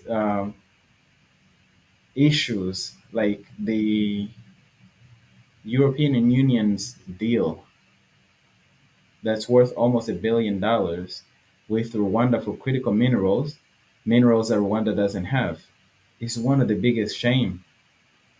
And when I look at all of that, it's like back in the day when the Europeans would come to Africa and they kidnap black people, force black people into these boats with their cannons and everything in chains.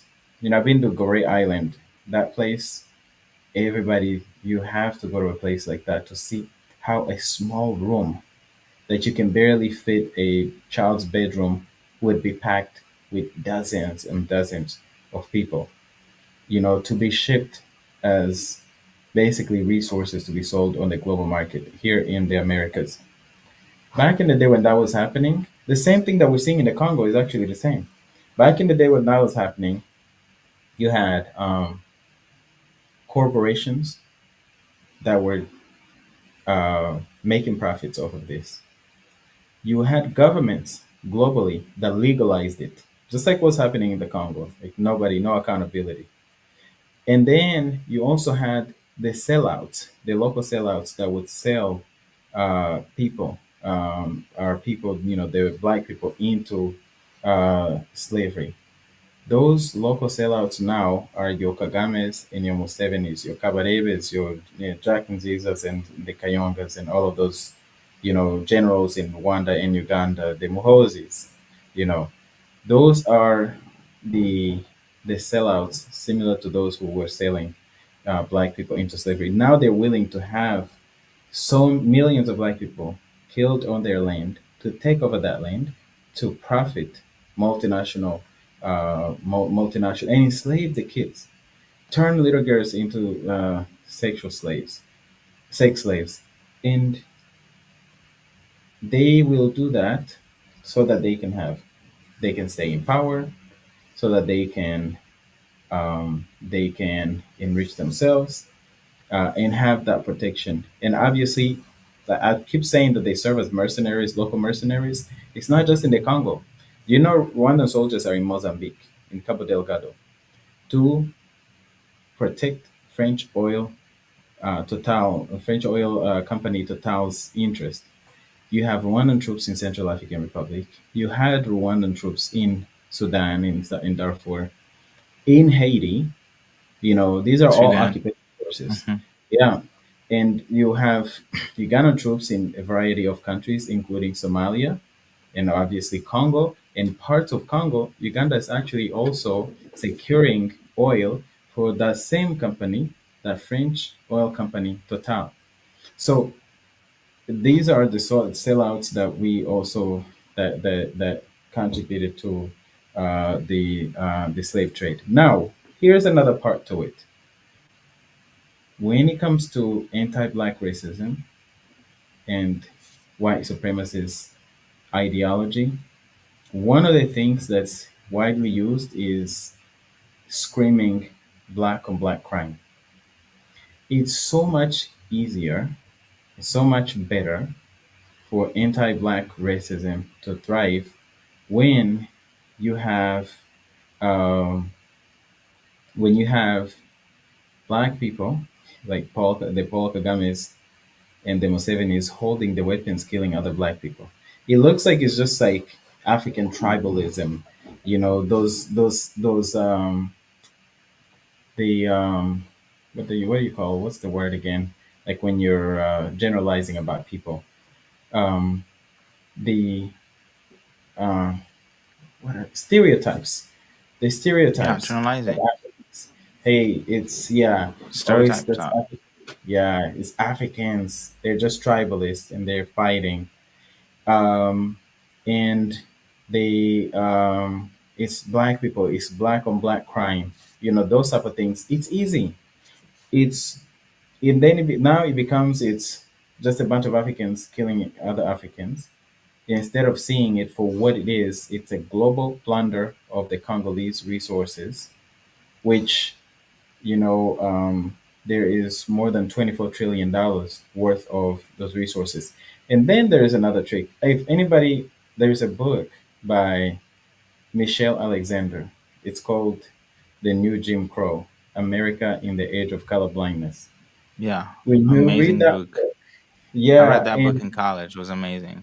man, the book breaks down uh, like this system of white supremacy in ways that I've seen, but you know, could not break down in the way it does. One of the things it does, like it banks on, is giving a little bit of privilege to a group. So, like for example, like poor white people, as long as they give them a little bit of privilege, many of them will say, you know what, I'm not like the black person, and they'll just turn on the black people instead of like teaming up to fight against like those who are actually exploiting them. Same thing in is happening in Congo. You know, the Kagames and the Musevenis are getting a little bit of power and privilege. It's the same as the people who are like celebrating right now the so-called victories of these so-called M23 rebels who are actually, you know, it's Rwandan and Ugandan troops occupying the Congo. It's like they're getting a little bit of privilege and it's very temporary and they think they're better than the other people. And so they are okay to see the people hurt and the people harmed. And at the end of the day, I heard Sylvia say, everybody got to do your part. We all got to do our part. The reason why there is even, um, the reason why there are Hmm. all of these talk of sanctions, even though they're like slap on the wrist type of things, is because the Congolese people and people of conscience continue to speak up and continue to jam the airwaves. I saw this when the war in Ethiopia was happening. Man, I Yeah. loved the way the Ethiopian people resisted with the no more, that no more hashtag to debunk Western propaganda. Unfortunately, it ended up getting hijacked by Ethiopia's prime minister now, who basically hijacked people's resistance. But he was amazing, it was inspirational, and it shows the power of the people. And that's why it's really important that people Hmm. understand how much power each person has, um, how much you're speaking up actually matters. And so, shout out to you, Sylvia. Shout out to you, Geta. Keep this going, keep it up, and make sure the world knows. One of our mottos is the world must know. Yeah. Thank you. Absolutely. Yeah. Uh, I Yeah. had I, my I do first. I do have a few questions though, like that I've seen in the comments, and I think it's very important. Go ahead, Ty. Mhm. Go ahead, Sylvia. No, no, no. I was just saying that I wanted to hear from you because I felt like I had my reaction to the beautiful run through that we heard. And I was just gonna say that, yeah, I wanted to hear what you had to say too.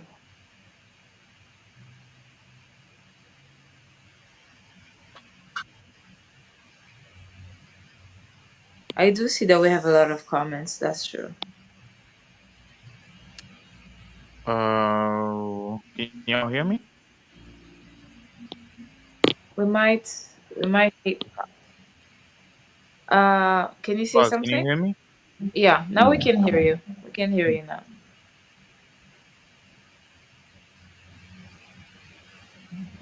Okay. All right. We hear you, Plus, can you hear Geta. me? Yes, yes. Go ahead. Hear you. Oh, okay, okay.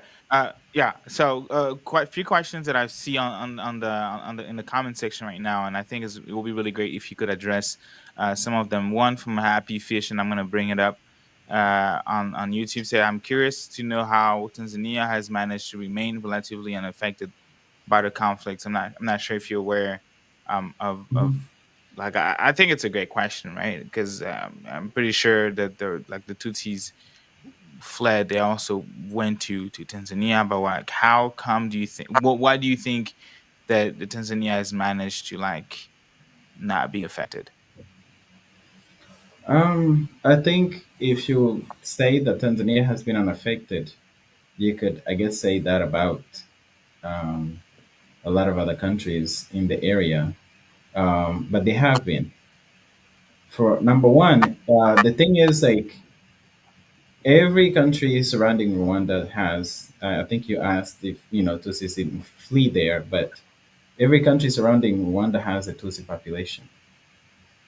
They may not be called Tutsis, but when you follow human migration, you look at the Himas in Uganda or Himas in Congo and the Tutsis in North Kivu or the Banyamulenge in South Kivu. You look at the Tutsis in Burundi, and there are groups in Tanzania, especially in the Karagwe area that also have them. They have people of a Tutsi ethnicity or of the same group that migrated to the area, same time, same practice, same cultural practices, and similar ancestry or same ancestry. So um, I don't think it's about that. Tanzania did get invaded in the 70s by Idi Amin, and that's how Tanzania then fought. Started the war started in Tanzania and went all the way and removed Idi Amin. The other thing is Tanzania has been a very important partner to many African liberation movements, especially in Southern Africa. People who were fighting against apartheid were training in Tanzania. That was like their base, Tanzania and Zambia. So it's a very well protected country. Another thing is, I think Tanzania. they found a formula to keep their people from really identifying, ethnically. Congo's done a really good job of it too. Um, but I think there was a reluctance by, because you have to really think, these conflicts are not just simple initiatives of local people. There is like global players that are pushing the. Rwanda is so poor, Uganda is so poor, they're two of the poorest countries in the world. They cannot afford the weapons that they have to invade the Congo.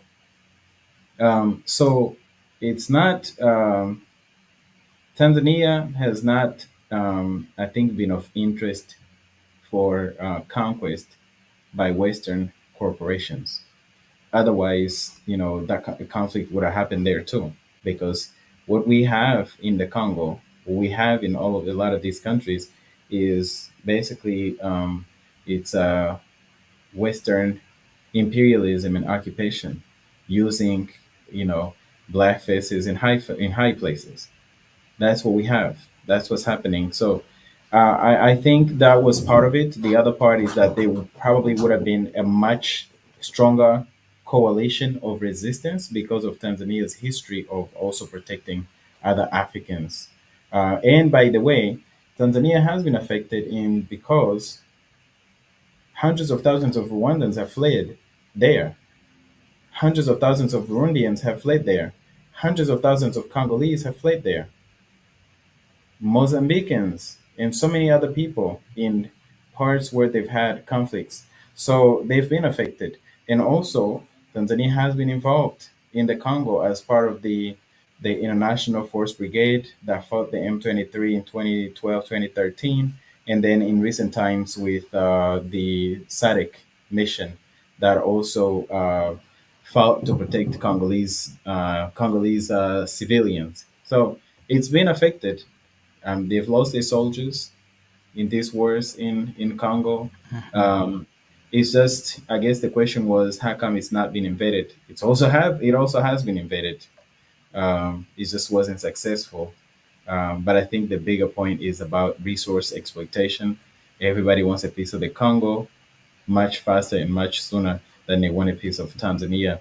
Everybody wants a piece of South Sudan and the oil, much faster than they want a piece of Tanzania. But I also think that they've done a really good job of like finding a way to have a lot of coalition and to not have so much internal. They have internal political issues, but not necessarily things that are tribal. Like tribalism isn't really a thing, from what I understand and what I've seen and what I've observed of Tanzanian people. So did you allude that Paul Kagame also tried to topple the government in Tanzania? Is that what I heard from you? Because you said invaded, but they No, have but not been there was a successful. Who tried time to invade Tanzania? that was Okay. Idi Amin. It was in the 70s. So Paul Kagame was still Okay. he was Got a it. refugee in Uganda then, Okay. um, Yeah. getting ready to Got it. eventually join with Yeah. Museveni. Yeah, but there was a time in 2015 when former Tanzanian President Jakaya Kikwete said that Rwanda Mm. should negotiate with the FDLR, the boogeyman in the Congo that Rwanda keeps claiming that they're chasing. And every time they chase, I don't know, maybe the FDLR is mines. They keep going to the mines. They say we're going after the FDLR and go to the mines. Is FDLR like coltan or something? But anyway, Kikwete said they need to negotiate. And Kagame was so pissed off. He said, you know what? There will be a time I will find you, I'll catch you in a corner and I'll take you out. So, some of that has happened. Um, Wow. so, yeah.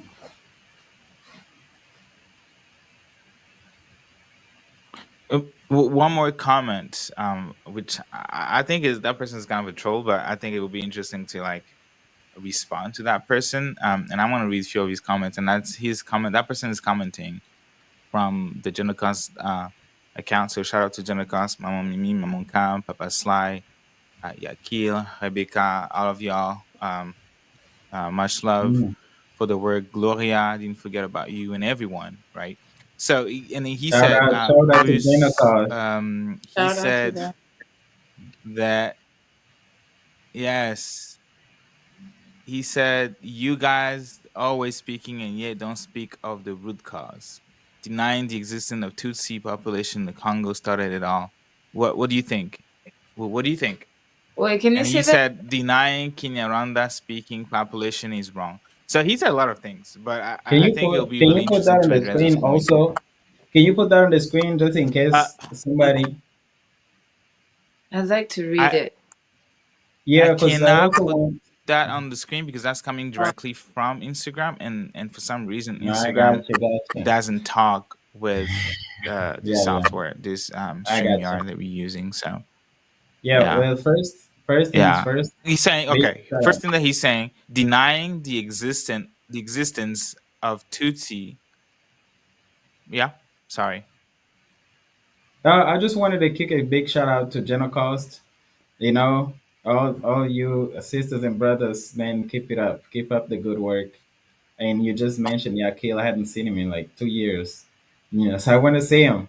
I want to see you out here, Yakil. Yeah. Um, but yeah, everybody, Sly. I don't know all the Yes. names, but man, I Yes. appreciate the All work of that them. you do, and Hmm. always ready to show up at any moment's notice or anything that Yes. y'all are doing. So now, going to Yeah. this thing where this person is claiming that we are denying the existence of Tutsis in the Congo, right? It's not. That's what he said, or he or she said, right? Is that right, Jack Geton? Okay. So Yes. so this person is obviously, when somebody is committed to misunderstanding you and is committed to actually not even paying attention to what you're saying. I just said not even 5 minutes ago that every country, Rwanda and surrounding countries, have a Tutsi population, right? mm-hmm. Can Yeah, you you did. confirm? Did you hear that, or am I tripping? You did say it. There we go. I just said it, and this person is saying that You we're did say denying it. the existence of Tutsis in Congo. So you see, that's a lie, and people will come and make these claims and try to gaslight you, but that's not the issue. Is not the existence of Tutsis in Congo. The problem is the violence that is perpetrated against the Congolese people in the name of Tutsi people, many of whom are not even consenting to that violence and distance themselves from that violence. But the loud and wrong ones, the ones who are loud and wrong, continue to speak up and make it about Tutsis. The thing is this: in anytime you hear about Congo, you don't hear any ethnic groups. Like people don't even know. Like I could name 15, 20. I may, just because I do read a lot on human migration and the whole continent. I could possibly name 20. Most people could name 10. But you always, people always show up. Most people will say, I'm Congolese. But then you hear, okay, there are people who claim to be Banyamulenge. And this came especially when Paul Kagame and Yoweri Museveni invaded the Congo. Even before then, like there was not a lot of noise of people saying, um, um, like, oh, I'm Congolese Tutsi or I'm Munyamulenge. Mm-hmm. It's a new thing, and people are saying that there is a denial of the existence of the Congolese Tutsis. But again, we just spoke about it, and not only about Congo, but every country surrounding uh, surrounding Rwanda, which Congo is one of them. Absolutely. Um, the second thing is, I just want to tell a quick story. There is a person who once asked me, you're always speaking out in your, talk about Congo and everything, but why don't you ever speak out for the Banyamulenge? Mm-hmm. Why don't you ever speak out about, about Banyamulenge issues and stuff like this? So I was like, okay, when you hear me talking about the Congo, what do I talk about? So you're talking about like bringing peace in the Congo. And Mm-hmm. then I asked, okay, where are the Banyamulenge from? He said Congo.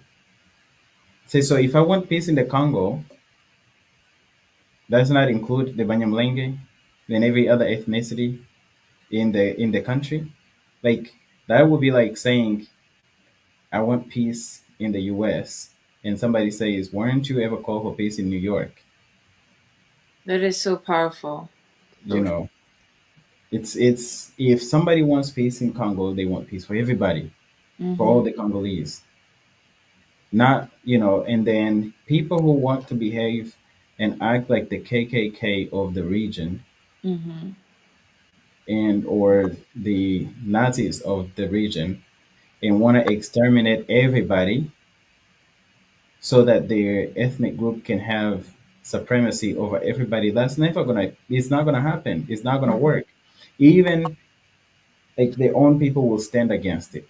So that is for me. It's important for people to know and understand. Like nobody is saying I want peace in Congo except for Congolese Tutsis. Nobody's saying I want peace in Congo except for Banyamulenge. And they keep expanding. They keep on expanding and trying to create alliances of convenience. But in the end, that is not gonna work. Exactly. Thank you. Thank you so much. Yeah. Hopefully, I responded to that Sylvia, person. comment? See if that person is still claiming that we are denying the existence of Tutsis in Congo. What else are they making up? you know, Very, I keep telling you, you're always like, hey, how do you handle this? I'm like, bring the trolls, let them come. very interesting. Well, just to react to what Bring you them said, on. Like, if we could Yeah. even bring them on this stage, that would be amazing. it will At be Amazing very. least they conversation would to come have. and But show yeah, their Sylvia, faces. sorry, go ahead. No, you're good. Your first point. About them, this whole thing being so new, the Tutsi Congolese and wanting to speak out for Banyamulenge, it just reminds me of, I don't know if you guys are aware, but it was a whole thing on social media. We had a girl, I forgot her name, that she came on social media to say that she's Congolese Tutsi, Banyamulenge, and she wanted to say that while everyone is saying free Congo, you have to pay attention to free Tutsi and the Banyamulenge. And it's very interesting, a proof of what you just said, because that person's social media was all about Rwandan pride. She never ever claimed to be Congolese or connected herself to the Congolese culture ever before on their social media. And then all out of a sudden, now she's a Congolese Tutsi. And that's exactly Uh, it. you remind me of so many stories. Are There was you, a are you talking time. about that? Are you talking about that What's her girl on name? Instagram? I saw her Are on you talking about TikTok. that girl on Instagram? I forgot her name, Me man. What too. is her You name? saw her. I saw her on Instagram, and that was kind of, It was a whole thing. Free man. Banyamulenge, I free Tutsi. forgot, man. It was kind of funny. It was like at some point I stopped being upset. I just started laughing because I was scrolling through her like her feed and stuff, and I see her posting, her family dancing. I'm like, that's fine, that's cute. And then always putting the run flag, always tagging the run, which I don't mind, right? Like there Yeah. is that Yeah. exchange of people, ideas. It's beautiful, right? Migration is beautiful, immigration is beautiful, but then never saw a Congolese flag ever anywhere, right? No mention of Congolese. And then the aggression starts, and then suddenly she's talking about the Tutsis and The stuff. I'm like, Congolese wait, what? Did I miss something? So I kept scrolling. I didn't see anything. And I'm not sure if I have it. I probably have it. I'm gonna have to It dig looks it. like And somebody I wrote the found comment. her interview. Oh, okay. Yeah, It says, I and I don't know say if that that in is the correct, but look at the Oh, name. Joy. Joy wait, Rugaruka. what? Yeah, that's her name. Her name was Joy. Well, is Joy. What? Joy Rugaruka, is that the name? I Yeah. don't know if that's correct, but somebody, Ah, but put it in the I comment. think Anyway, it keep was going. remember, Joy. I'm not probably if we Google Joy. it, I don't want to put her Instagram on live on this show. Hell no. But to me, the fascinating part was that there was actually an interview of her speaking unscripted. She was talking about her story. I'm pretty sure we're talking about the same person. And she was saying that she was from Burundi. Her Yeah. parents were from other countries. And again, no mention of the Congo. I'm like, Jesus, like why is it only convenience for you to be Congolese when we are talking about Rwanda stopping what they're doing in the Congo? When we talking about Paul Kagame stopping invading the Congo, why do you suddenly become Congolese during that time? Why not Congolese when the national team won the championship? Why not Congolese when freaking Fali Pupa, sang at the concert, or are there big events happening Grammys. dignifying Congo? Why are you not Congolese during those time? Why you suddenly become Congolese when we're trying to organize for justice? And to me, I'm like, nah, this is funny. It's you It's become a crazy. clown at this point, right? When It's you crazy. have when Yeah, your Yeah. own statements, your own interview can contradict what you're saying. Yeah. I got a few stories that, um, people who do stuff like that. Um, if her name really for real is Joy Rugaruka, hey, somebody please Google it so we can confirm it. I really want like people that do stuff like that, like they need to be known. So I went to we had a press conference. Friends Mm-hmm. de Congo was one of the organizations. My organization, African Great Lakes Action Network, ACLAN, and a number of others had a press conference at the National Press Club in DC. Mm-hmm. And there was a full audience, and this one man in the audience, I recognize him, Kabaita. Mm-hmm. He shows up, and then after we presented, he asked a question. He goes, Claude, I know you in Nashville. We know each other. Our families know each other. And it's true. Um, his kids are, especially one of his sons, was my really good friend before they moved. And he goes, how are you calling out Kagame? And you think that these things can be discussed when we never even discuss these things when in Nashville. So this is right in front of cameras and stuff like that.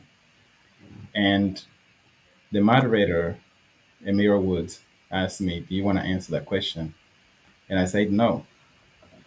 Then later, um, he spoke to some of my family members and was like, "Yeah, I saw Claude in DC," and I asked him a question, but he declined to answer the question. And they told him, "Well, he, you know how we say, it's like I'm gonna let him live."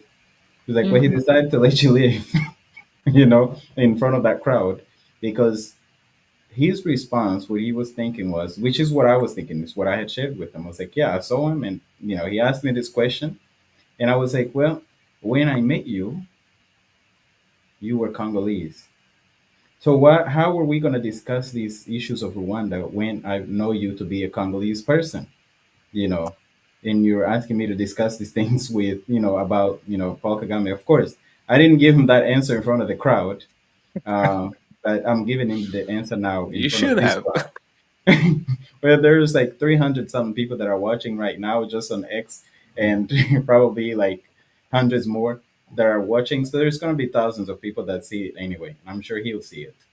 So, um, and he didn't, he was like, "Yeah, I know you from Nashville." Yes, I do, and I knew you as a Congolese person.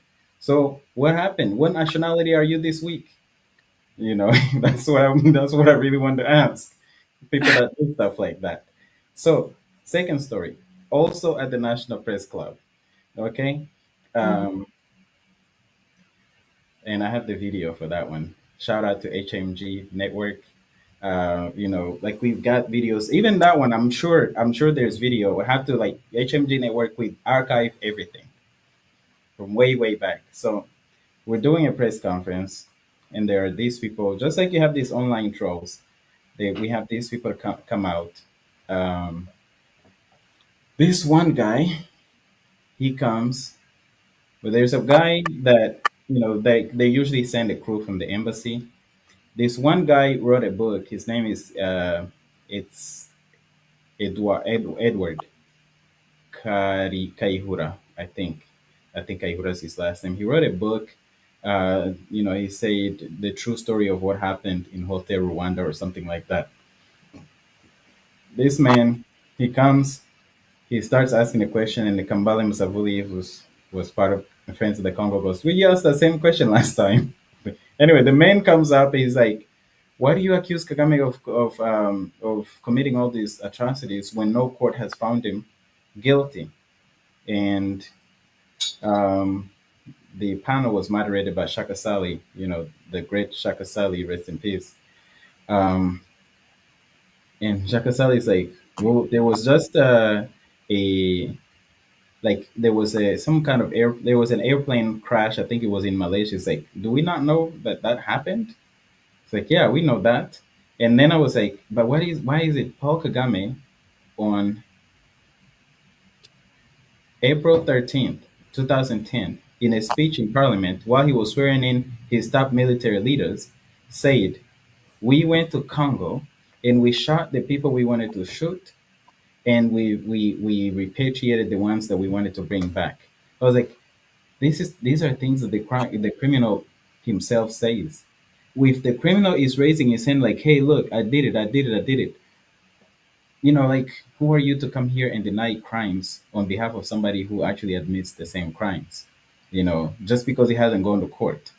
So many people have committed crimes and gotten away with them. I mean, Mm-hmm. there was no. If somebody said that Hitler was killing people during the Holocaust while it was happening all those years, did we need to like wait to know that this was happening and to have a court say that or some UN say that and stuff like that?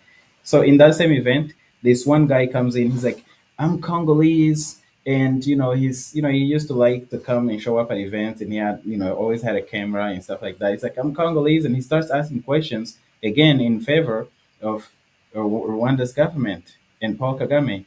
Then um, we answered the question. After the event, Kambale found the guy and he put a picture out. He's like, "Hey, this guy showed up and said he's Congolese. Is he?" And people were like, "No, he's Rwandan. He works for the embassy." Like, okay, we'll just wait. Wow. Hold on, hold on, hold on. The story keeps going. Yesterday, press conference 2014. 2018, I went to a commemoration with the guy who rescued us from Congo in Sacramento, California. It was organized by the Rwandan ambassador to the U.S. right now.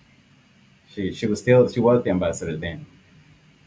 And then we met, me, her, and that guy. And then she goes, "Yeah, I sent this one guy, to come and see you." And I forgot what else she said. I was like, "What's the guy's name?" She said, "Louis Gakumba." I've met this guy many times. When we see each other, we say hello because I see him all the time. In the audience a lot of times when I go to DC and have public events. So I looked him up online. Guess who he was? The same guy that came and told us he was Congolese. We have that on video. We have it. Shout out to HMG Studio. We have the archives. He he claimed he was Congolese. I pulled him up. I googled him. The image was the same guy that Kambale asked about. Okay, so Luiga Kumba, how you doing? I know you can see this video. Um, and shout out to the ambassador for giving me the name. Uh, so now um, Oh the shoot. it keeps going. This man now I look up. He's writing articles. Look up. I hope they don't scrub him. HMG Studio, please hurry up and go get those links. Mhm. We have to get these links down tonight before they take them down. I see his articles. in Rwanda's what you And call we it? gotta archive them, all of them. Yes, the propaganda, Rwanda's propaganda newspaper, the New Times. It's got all these articles written in there, some of them about the genocide and stuff like that. I'm like, this is the guy that was claiming, not to say that a Congolese person couldn't be writing, articles in Rwanda's official propaganda newspaper. But hey, to me, it was like, this is the guy that claimed he was Congolese. But I mean, I guess you could be Congolese and also work for the Rwandan embassy, you know? I mean, I'm Yeah. just saying, and the ambassador sent you to go and troll activists, you know?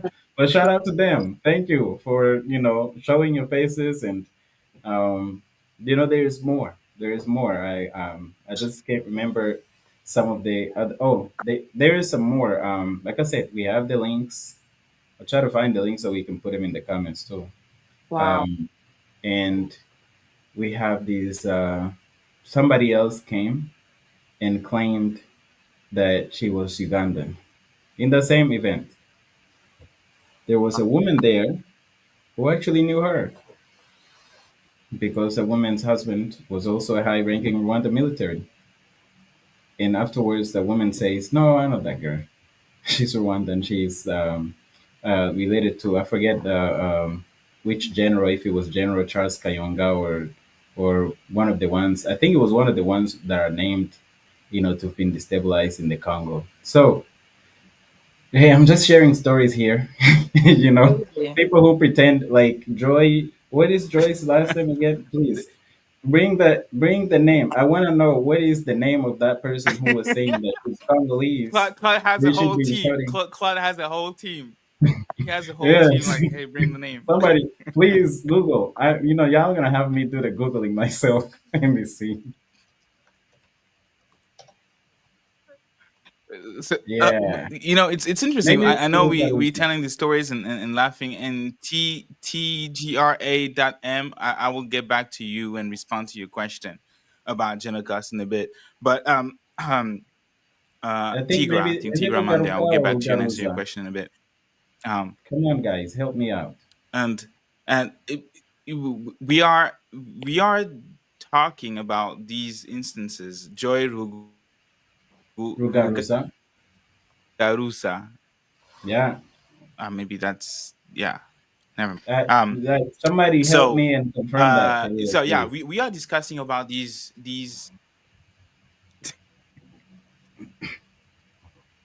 we are discussing obviously those instances where people claim to be from a certain citizenship and nationality when in reality they were like holding something different. And I know we're laughing because that's really all we can do, right? And I remember I had only one story of that such thing happen, and that was in 2022, I believe. I was invited to be the host of the African Night at the University of Oregon, and I gladly accepted to volunteer and be the host for the event. And after the event, there was a private party, and obviously I attended that private party. And folks came up to me and said, "Oh, thank you. You were amazing, being a host, and the event was good." I was like, I never went to UFO. I stand with Oregon State. I'm a Beaver, so we actually don't like UFO, but I appreciate you thinking." Then they were like, "Oh, about you? Where are you from again?" I was like, "Oh, yeah, I'm from the Congo." "Oh, you from the Congo? That's amazing. I actually know someone who's also from the Congo." I was like, "Oh, really? Someone from the Congo here in Eugene, which is like a kind of like a remote town." And then they brought that person to me, and that was during that private party in 2022. And I forgot his name. A guy thought this is such. I was like, "Oh, so you from the Congo?" "Yeah, yeah, I'm from the Congo." "Oh, what part?" He's like, "Oh, I'm from the east." I was like, "Oh, really? You speak Swahili?" He's like, "No, I don't speak Swahili." I was like, "Do you speak Lingala?" "No, I don't speak Lingala." "Do you speak French?" "No, I don't speak French." He's like, "Where in Eastern Congo are you from again?" And then they do switch up on me. It's like, "Actually, I'm from Rwanda. My parents fled the genocide, and we stayed in Congo for a few years until we decided to like move finally to the US. I was like, oh, okay, okay. And in my head, I was like, you. And I'm not gonna say that word. I'm like, why would you say to people that you from the Congo, and then to me when I'm trying to pinpoint where you're from, and you're telling me suddenly that actually you're from the Congo, you're not from the Congo. Like, why lying, right? And then it comes to one of these reports that I've been talking about, because it comes down to lobbying, right? It's so much easier to get things done when you can lobby and say as a Congolese that, hey, I'm a Congolese citizen and when you're not, and my people have been killed when they have not, and we need to stop the Congolese government and blah blah. You did all of these things. You talk about all of these things and don't say anything when it comes to blaming Paul Kagame, right? And you've seen that into some of the advocacy or the activism that there's some nonprofits, and I'm not even gonna mention the names here, do. And you have all these things, right? Like people who pass as Congolese and are able to get green cards, like they get asylum, they get citizenship. Then like all the Congolese, they can speak on behalf of Congolese. Like you have this dude that grew up, born in Rwanda, grew up somehow in Canada, and because of the conflict and with M23. By the way, I was reading some comments and people saying that in Goma right now there are people, they're just like bombs and detonation right now. So they're still living under occupation, and then you have the M23 backed by Rwanda. They took over the city of Goma, and then the whole, Gaetan, essentially most the vast majority of Montreal. And then dude, his entire life has been living in Canada. He's the nephew of Bosco Tanganda, who was sentenced to 30 years in prison. Not that that makes him guilty, but the point is he's not Congolese. He's lived in Canada, and now suddenly because of the war and because of what Rwanda has been doing and funding those militia groups, he was appointed governor of vice governor of that province of North Kivu, right? And he's there on the Rwandan television live on TV speaking about speaking in Kenya Rwanda, and again that's the keyword Kenya Rwanda, and saying in Kenya Rwanda, talking about all like the plan for that they have, that the M23 has, to essentially become independent. And he's saying all of these things, and I'm like, all of this started because the dude was able to pass as a Congolese for so long that now that's an excuse to legitimize what they are doing, because they can now speak on behalf of Congolese folks, right? They can lobbying on behalf of Congolese folks because they have those green cards, they have those U.S. citizenship, and it's very important when we find ourselves in those spaces, right? You Congolese, okay. So if you Congolese, you say that you Congolese, what is wrong? Why are you against our fight? And that's my question to about Genocause. Why are you against Genocause fight? Because we fight to recognize what we call the Congolese Genocause, the Congolese genocide. We fight for justice for all the Congolese folks, regardless of their tribes, regardless of the religion being slaughtered. Why would you be against that? Why would you be against the creation of an international court, a tribunal court for the Congo to trial all these people who, according to what you're saying, displaced you, killed your family members? Why would you be against that? Why would you only solely focus on one tribe?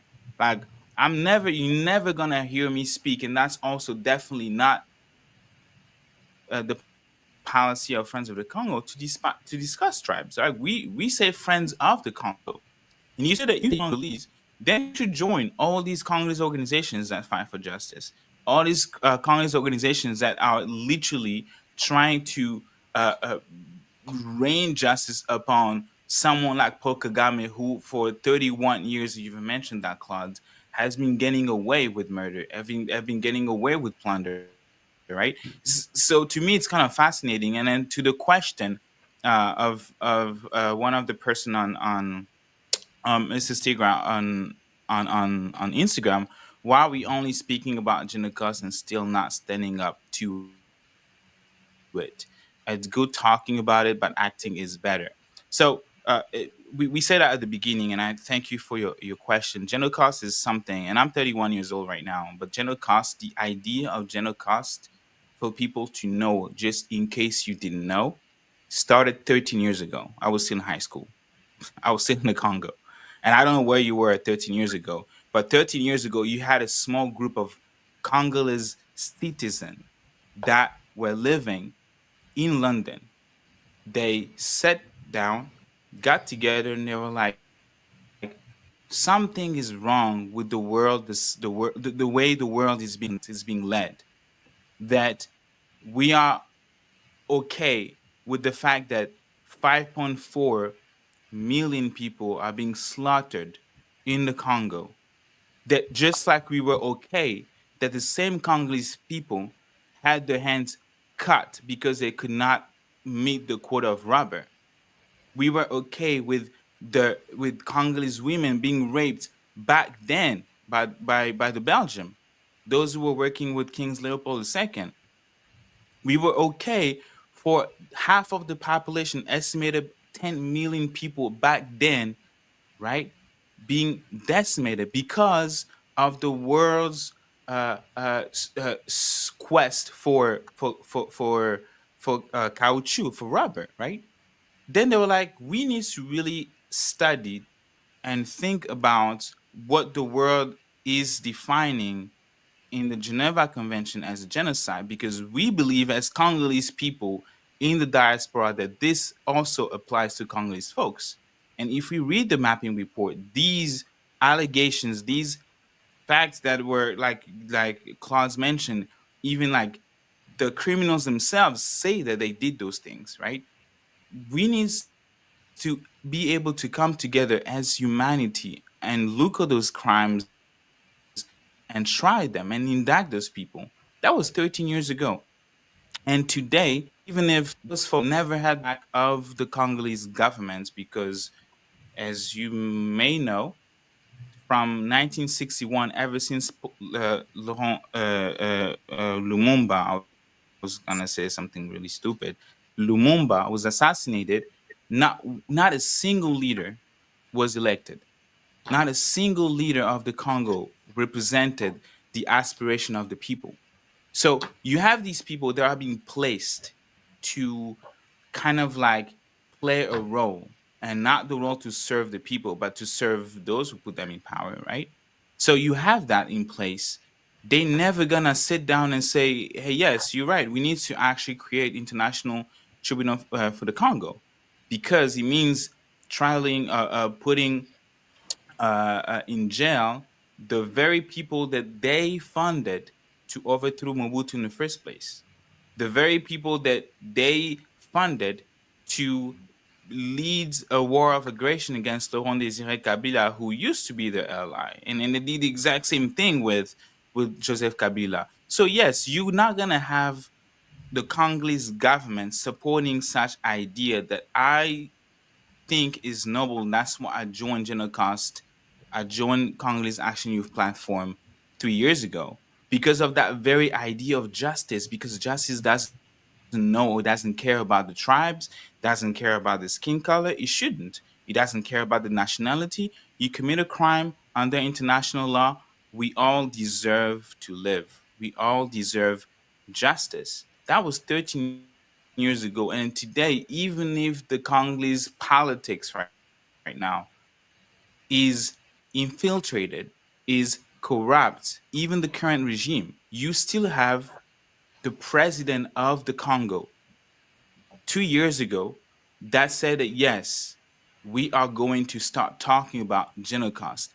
They plagiarized it, they put us aside, they did whatever they did, but at least they are using our talking points, and we are still there to remind them how they're supposed to go about them. We wrote a memo and that we have been sending it. We sent it to the president. We sent it to the Congolese parliament. We sent it to the Congolese Supreme Court.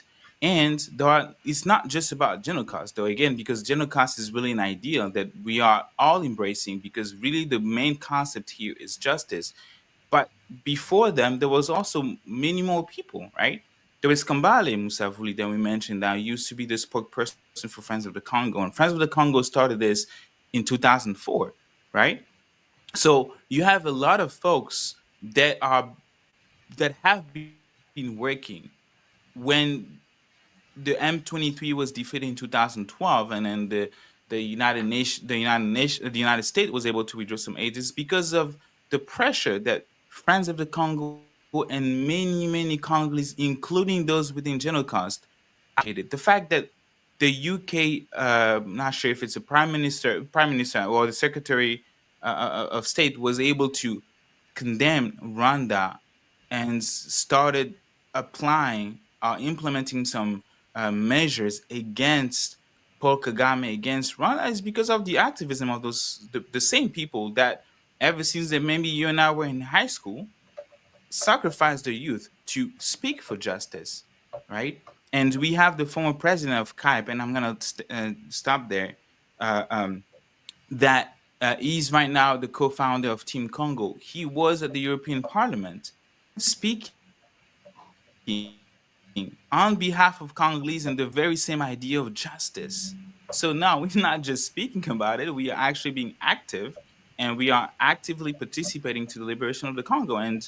And you might not believe it, but the fact that Claude, Sylvia, and I, and many folks writing, talking, speaking, and are doing this is because we truly believe in justice, and we truly believe that the Congolese people will be free and we have dignity one day. So sorry, that was a long, but I had to respond in Yeah. such comments.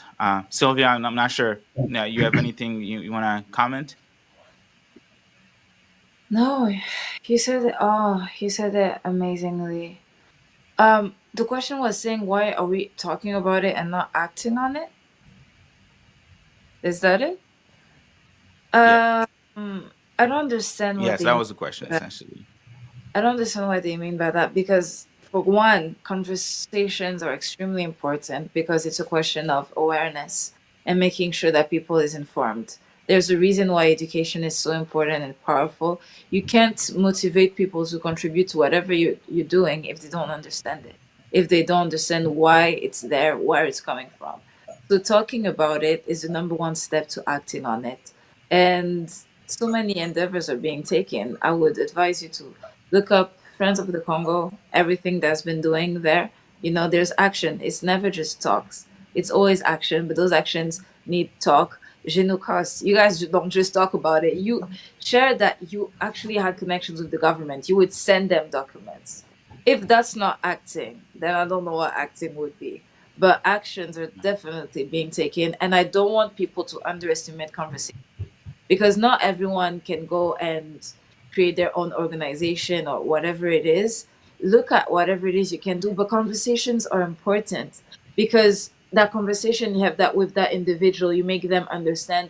The next day they're faced with something happening with Friends of the Congo of general cost and they're asking for support or donations, they're going to be 10 times more likely to want to participate, to want to do something because they understand it, because they have that mental and emotional connection because they understand. So talk about it. It's important. It's very important. Let's not underestimate the power of just conversations and talking about things. Yeah, I wanted to add one thing to what Claude, you you want to just say said. something? I saw your mouth. Yeah, Hmm. yeah. Hmm. I wanted to add something to what Sylvia just said. If this person doesn't think that talking is acting, raising awareness is acting, or anything, just okay, let it go. Let the people who are doing it, do it. You know, and if you really don't think that it's working and doing something, okay, then no problem, keep it moving. And if you find it to be a waste of time, hey, it's not your time that's being wasted. Um, but for the people who are actually wondering genuinely, not somebody like that is just like, let's say that, because there people might think, talking is not acting, right? And a lot of times people will say things like, why don't you run for like office and stuff like that, right? And I always say, like, can you give me 10 names of American presidents or France or England? Well, England has queens, so Can you give me 10 queens or prime ministers? Or I mean, I can even name the last five. Um, of any country. They usually can't. Okay, if you tell them names like um, like Gandhi, you tell them names like MLK, Malcolm X, Marcus Garvey, Muhammad Ali. I'm using a lot of the people who've inspired me. Um, Frederick Douglass, and so many others. They'll know the people. They'll know the names. Why? Because those people have a much bigger legacy than any political position that anybody can actually have, because they impacted change, real radical change. They normalized radical change. And things that people could not imagine, could happen. They spoke up in the face of adversity. So speaking is acting, you Absolutely. know. Um, and most people will say that it's not, because they're thinking there are other things that need to be done. So you were talking about Kambale. I was actually with him yesterday, and the day before. Yesterday we had an event at American University in DC. Shout out to American University. Was on a panel with also Omekongo Dibinga. So shout out to you, Omekongo. Um, and there was a question that was asked multiple times about Congo's military. It's like, why doesn't Congo have a strong military? So I just want to show like the power of actually speaking up and speaking out publicly, not just being in your living room or somewhere in your car, talking about it, but like speaking publicly to put pressure on, not only to put pressure, but to make people aware, so that as the voices are rising, it puts so much pressure that they cannot, when you have no control of the narrative, you've lost control. Um, so the question kept coming up, and Kambale answered it. He explained how Congo's been invaded, and he explained like the weaponry and all of these things that are being used. That, I mean, any army would struggle to fight against it. And he did say, yeah, there is definitely a need, justice reform and military reform in the Congolese military. He said those two things. We actually have a video that it is going to come out also of like that event. Shout out to HMG again. um, the He explained it. He broke it down. He basically was like, the weapons and all of that stuff. The question came back, so I was like, okay, let me try. Let me try to answer it again. Because the way the next time the question came was, how can small countries like Rwanda and Uganda take on such a big country with such a large population and give it so much problems? So I was like, okay, let me use a different example. Since the facts about the weapons and everything, somehow, you know, that answer was not taken seriously or into account or even into consideration. The question came back. I was like, okay. I asked the audience. I was like, how many people, how many white people live in South Africa, or are in how many white South Africans are there? What's the percentage?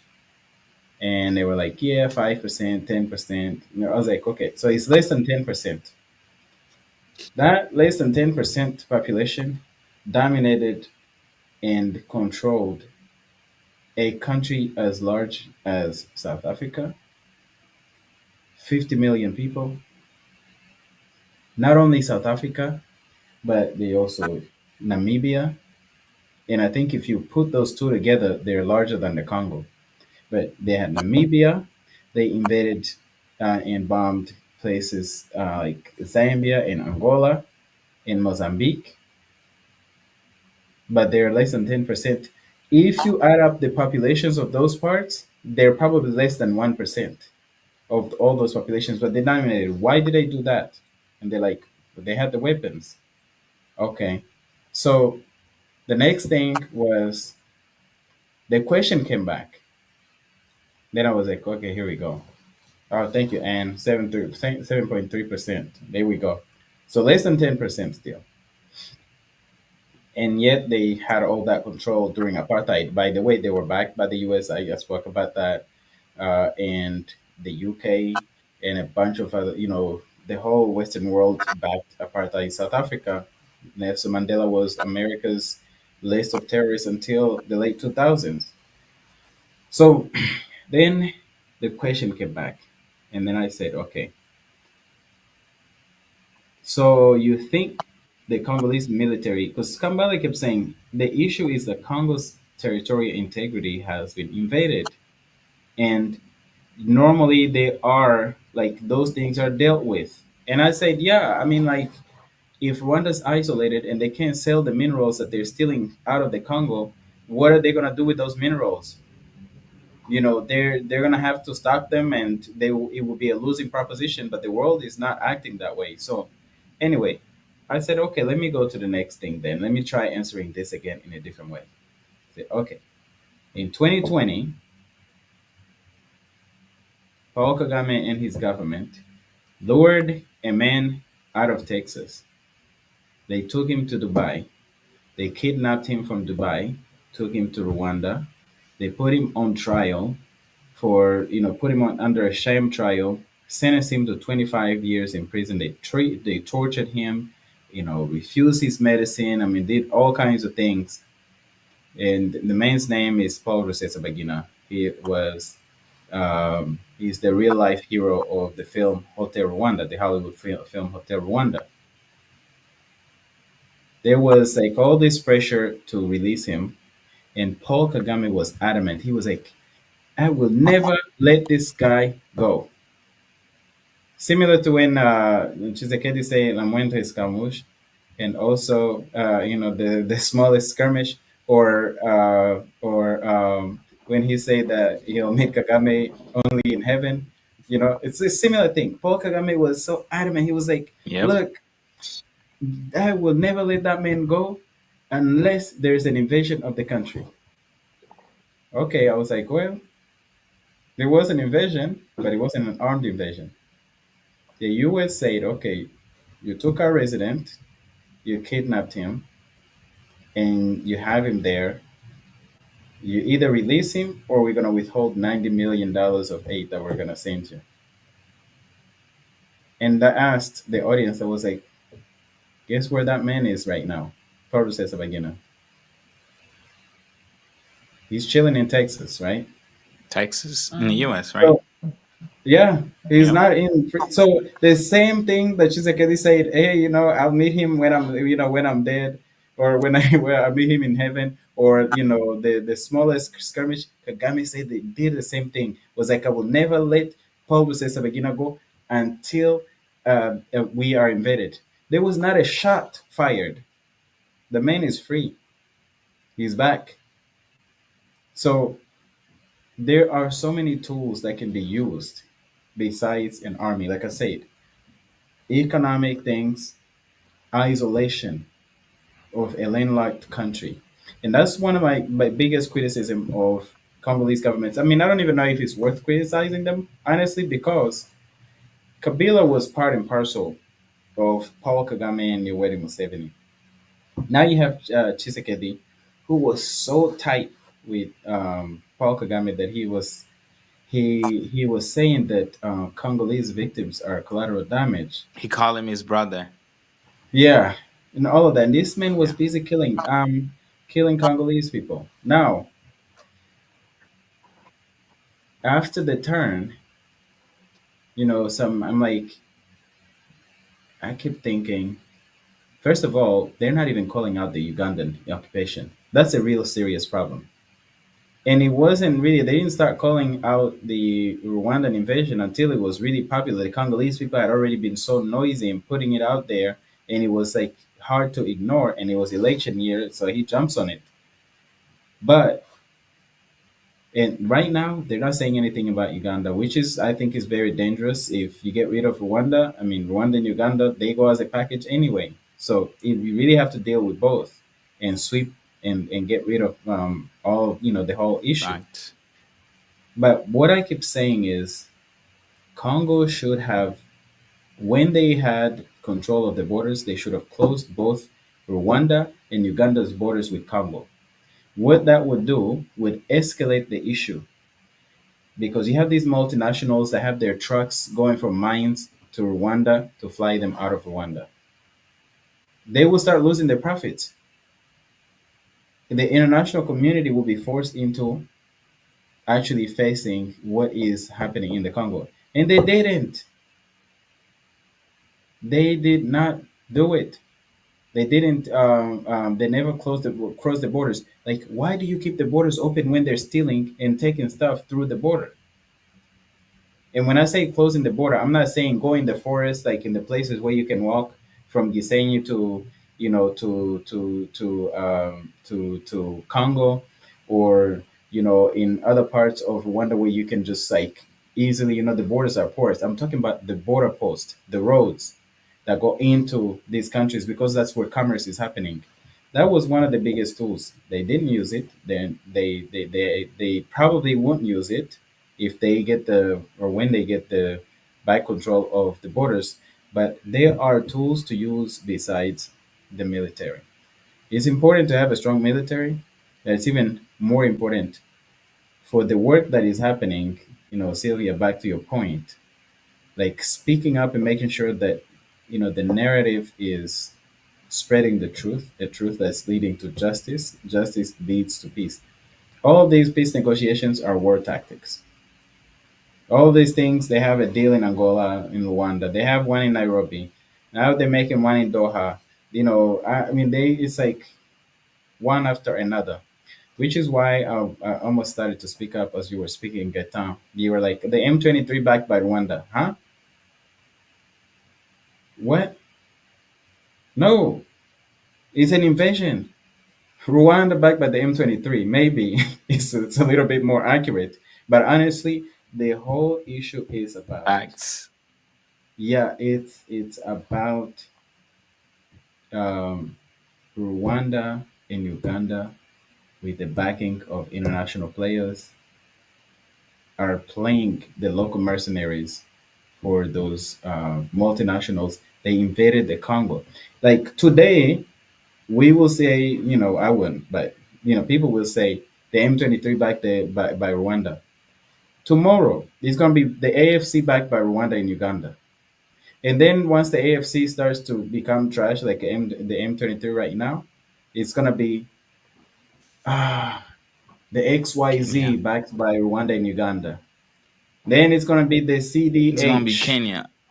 I call it. You know, yeah, it's gonna be, but they are gonna continue to I change call it. and I create call it, man. It's confusion. gonna be Kenya soon. Yeah. It's already there. Kenya's already there. But the bigger point here is, if we keep falling for the trick of this is a real rebel group, like the M23 is a real rebel group backed by Rwanda, backed by Uganda, then the narrative, people are not really going to understand. They're going to be like, yeah, they have hundreds of rebellions. They have the AFC, the M23, the CNDP, the RCD, the AFDL is the same thing. So, like, we really have to be clear. Congo has been invaded by um, Rwanda and Uganda. That's it. These acronyms that they keep saying back by, when you see like military camps in Rwanda, like military camps, look at satellite images, you see paths from military camps to the so-called M23 camps. And you see the expansion of graves, military graves in Rwanda. Like, what happened in Rwanda between late 2021, early 2022, and now, that the military cemeteries have expanded so much? Did something happen in Rwanda? Yeah. Like, They die in the nothing that I know Congo. of.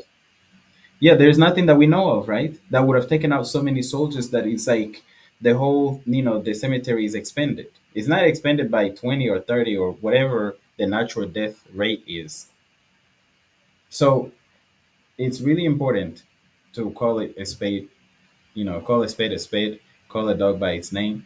Rwanda and Uganda invaded Congo, and they have their, Western supporters, the US, the UK, um, the European Union, which is got a deal with Rwanda for almost $1 billion worth of mineral exports.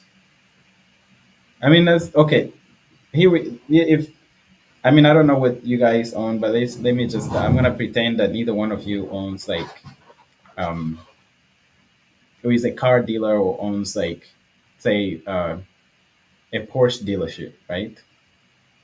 But here I am, I signed a deal with you, Sylvia, and I signed a deal with you, Gaetan, to supply me with a bunch of, Porsches for so much money. You have no Porsches. Your neighbor has a bunch of them. Where are they coming from? Like, how am I gonna get my money's worth? So I mean, it's serious. We have to call out these people, like, for what they are doing, and expose them. Anyway, let me stop right there. Yeah, yeah, yeah. This amazing, amazing conversation, Sylvia. I'm not sure. Think you've gone for almost 3 hours. I'm not sure. Maybe it's maybe a good place to end there. And I'm gonna let you actually conclude and come back, but I'm gonna read this comment, and that'll be my last comments for tonight.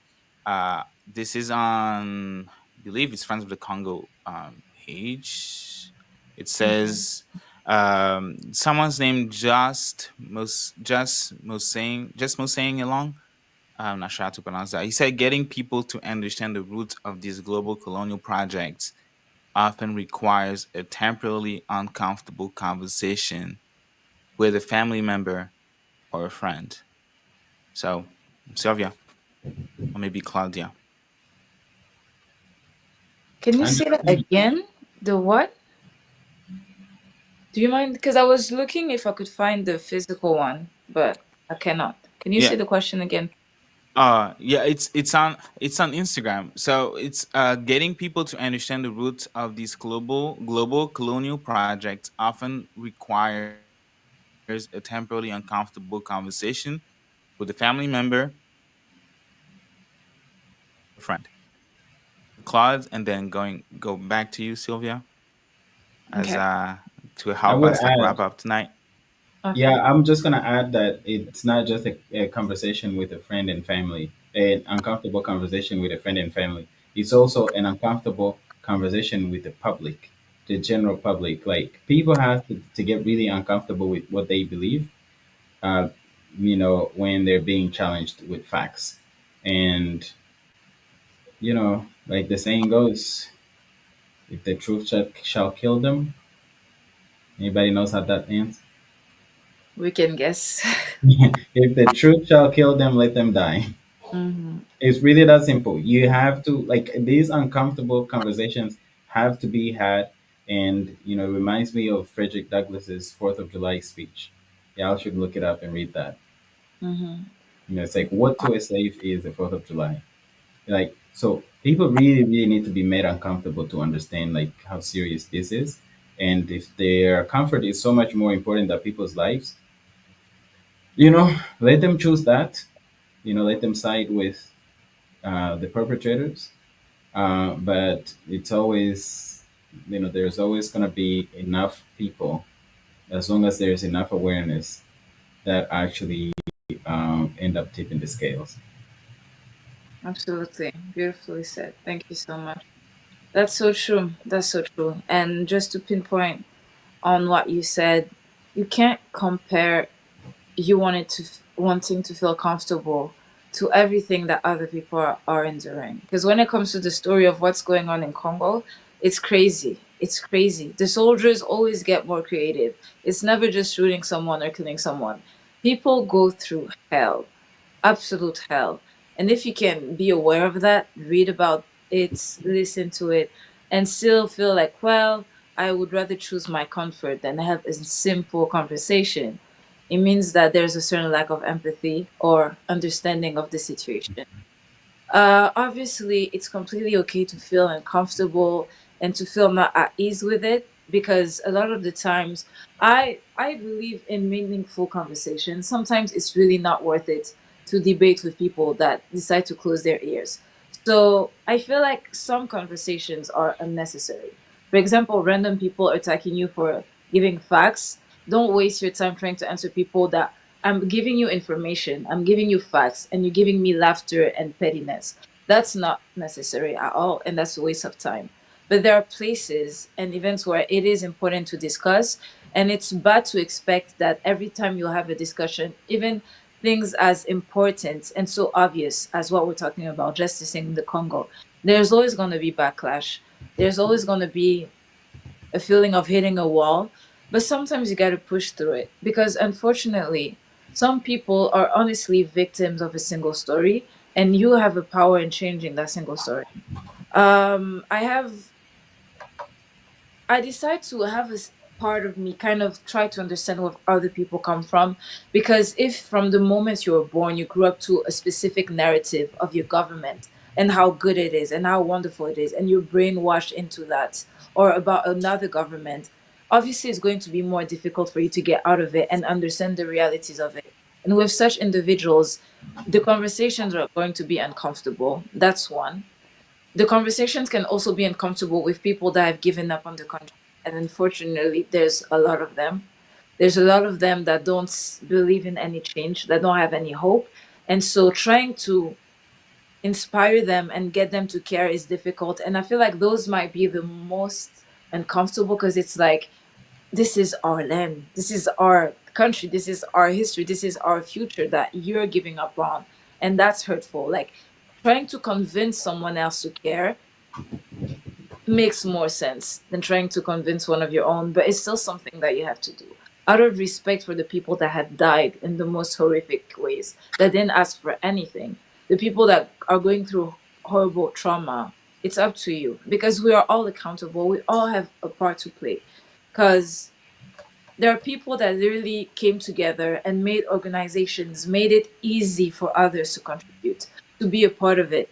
And I feel like you should never look at yourself and see that, oh, this is small. Because maybe your one donation can buy a meal to one person.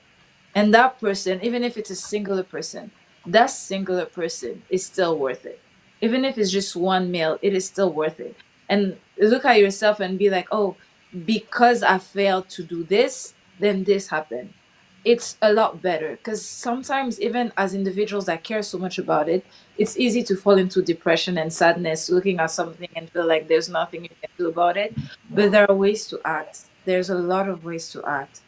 And so that, and obviously to conclude, I feel like this, once I always say this at the end, but this was an amazing conversation. But also because of the time we're talking about it, I've heard a lot of arguments and backlash on the Rwandan genocide, and let's focus on that. And let's stop talking about Congo. Why are we giving Congo solidarity when this is the time for the Rwandan genocide? But this are just people that could really benefit from hearing of everything we heard from Claude, for example. Everything that we just said is just education. It's just informing people, and some people would decide to keep themselves away from that information, and it's fine. There's nothing we can do about that. But there are others that will definitely be impacted, and that's what matters. That's what we have to reach for. And I feel like we had a very educational conversation, bringing us back to the facts, the historics, and the connection. Because we can't have any way of impacting where we go if we don't understand everything that has happened behind. So conversations are important, they're very valid. And having support from especially an individual that has been through all of this, I feel like it's so powerful. I'm so grateful that Gitan, you were able to get him as a guest. Um, yeah. And there's one thing that you said, Claude, that one, I don't know. There's so many things I said that were inspiring, but there was that one thing that you said that I felt like that was an amazing conclusion. It had just left my mind. I think you must have said something about accountability and the role that we all play, and understanding that some people won't receive the information or the knowledge that we're trying to give out. And well, it is what it is. Let's focus on what we can do. With the person that didn't understand the value of conversations, people are up to their own understanding and their own opinions. Our work is to share ours and motivate those that we can. I feel like that's what really matters. Yeah, I was saying that there are people who are committed to misunderstanding, Yeah. you know, then they determine to misunderstanding because they want to make up their own facts. But again, shout out to, Shaka Sali, who's now an ancestor. Hmm. He always says, everybody's entitled to their own opinion, but nobody's entitled to their own set of facts. So people who try to make up facts and who try to counter facts with what they believe or their views and opinions and how they see things, that doesn't work. A fact is a fact. If Yeah. I'm a black person, that's a fact. Yeah. If you believe I'm whatever else, anything else, you can believe it. That Yeah. is not a fact. So people will believe true because belief is a choice. Belief Yeah. is not a fact. It's what a person believe chooses. So hey, we're not in the business of believing. We just want to make sure that the information is out there about what is happening so that people can make educated decisions, whether they choose to stand for justice and be loud and proud about it, or they choose to stand with injustice through their complicit silence, or being loud and wrong, like this guy who's telling you that you're giving stupid facts. So keep giving facts. Keep giving Yeah, I facts. mean, I said that comments. I was like, yeah, yeah. Maybe if I have, maybe we should host a space where we can engage with those people because it requires time. But I love again to remind what um, Brother Maurice has said to me, sometimes we lose our energy arguing and debating straw men or personal attacks. We lose that much energy doing that when we should just focus on organizing. That's what we do best. We should focusing on our activism. We should focusing on our collective liberation because that's really what matters. Like what matters is that woman that was raped. What matters is her finding justice one day. That Mhm. child who's working in a mine as a slave, what matters is that child to be able to go to school just like we all have, right? What matters is justice. That's what's most important to us, to Friends of the Congo, not, people trying to disrupt or, like you said, people who are 100% committed to not understanding. So, Absolutely. well, all I can say is thank you, Claude, and everyone. This live and every Friday we meet and we discuss the Congo. So thank you so much. And I'm going to pass the mic to Sylvia. Sylvia. Yeah, exactly. Thank you. Thank you for everyone. I feel like this has been my life with the most comments and most interactions, and that's great. I love it when people, well, we do have unnecessary comments, but it's mostly it's mostly questions and people interacting and wanting to be a part of the discussion. Our lives are not supposed to be presentations. It's really discussions, us talking and interacting with the people that are watching us and getting to answer questions, comments, and let them dive the conversation is always interesting. So I would always want to push it. If you have questions, if you want clarifications, there are never any dumb questions because we want to educate people. As long as your intentions are pure and recognizing the depth of everything that we're discussing and giving respect to the individuals impacted by this, the comments and the questions are more than welcomed. So thank you so much for watching, tuning in, listening. And thank you again to Claude for all of your insights and the wonderful words that you had to share with us. Thank you. Perfect.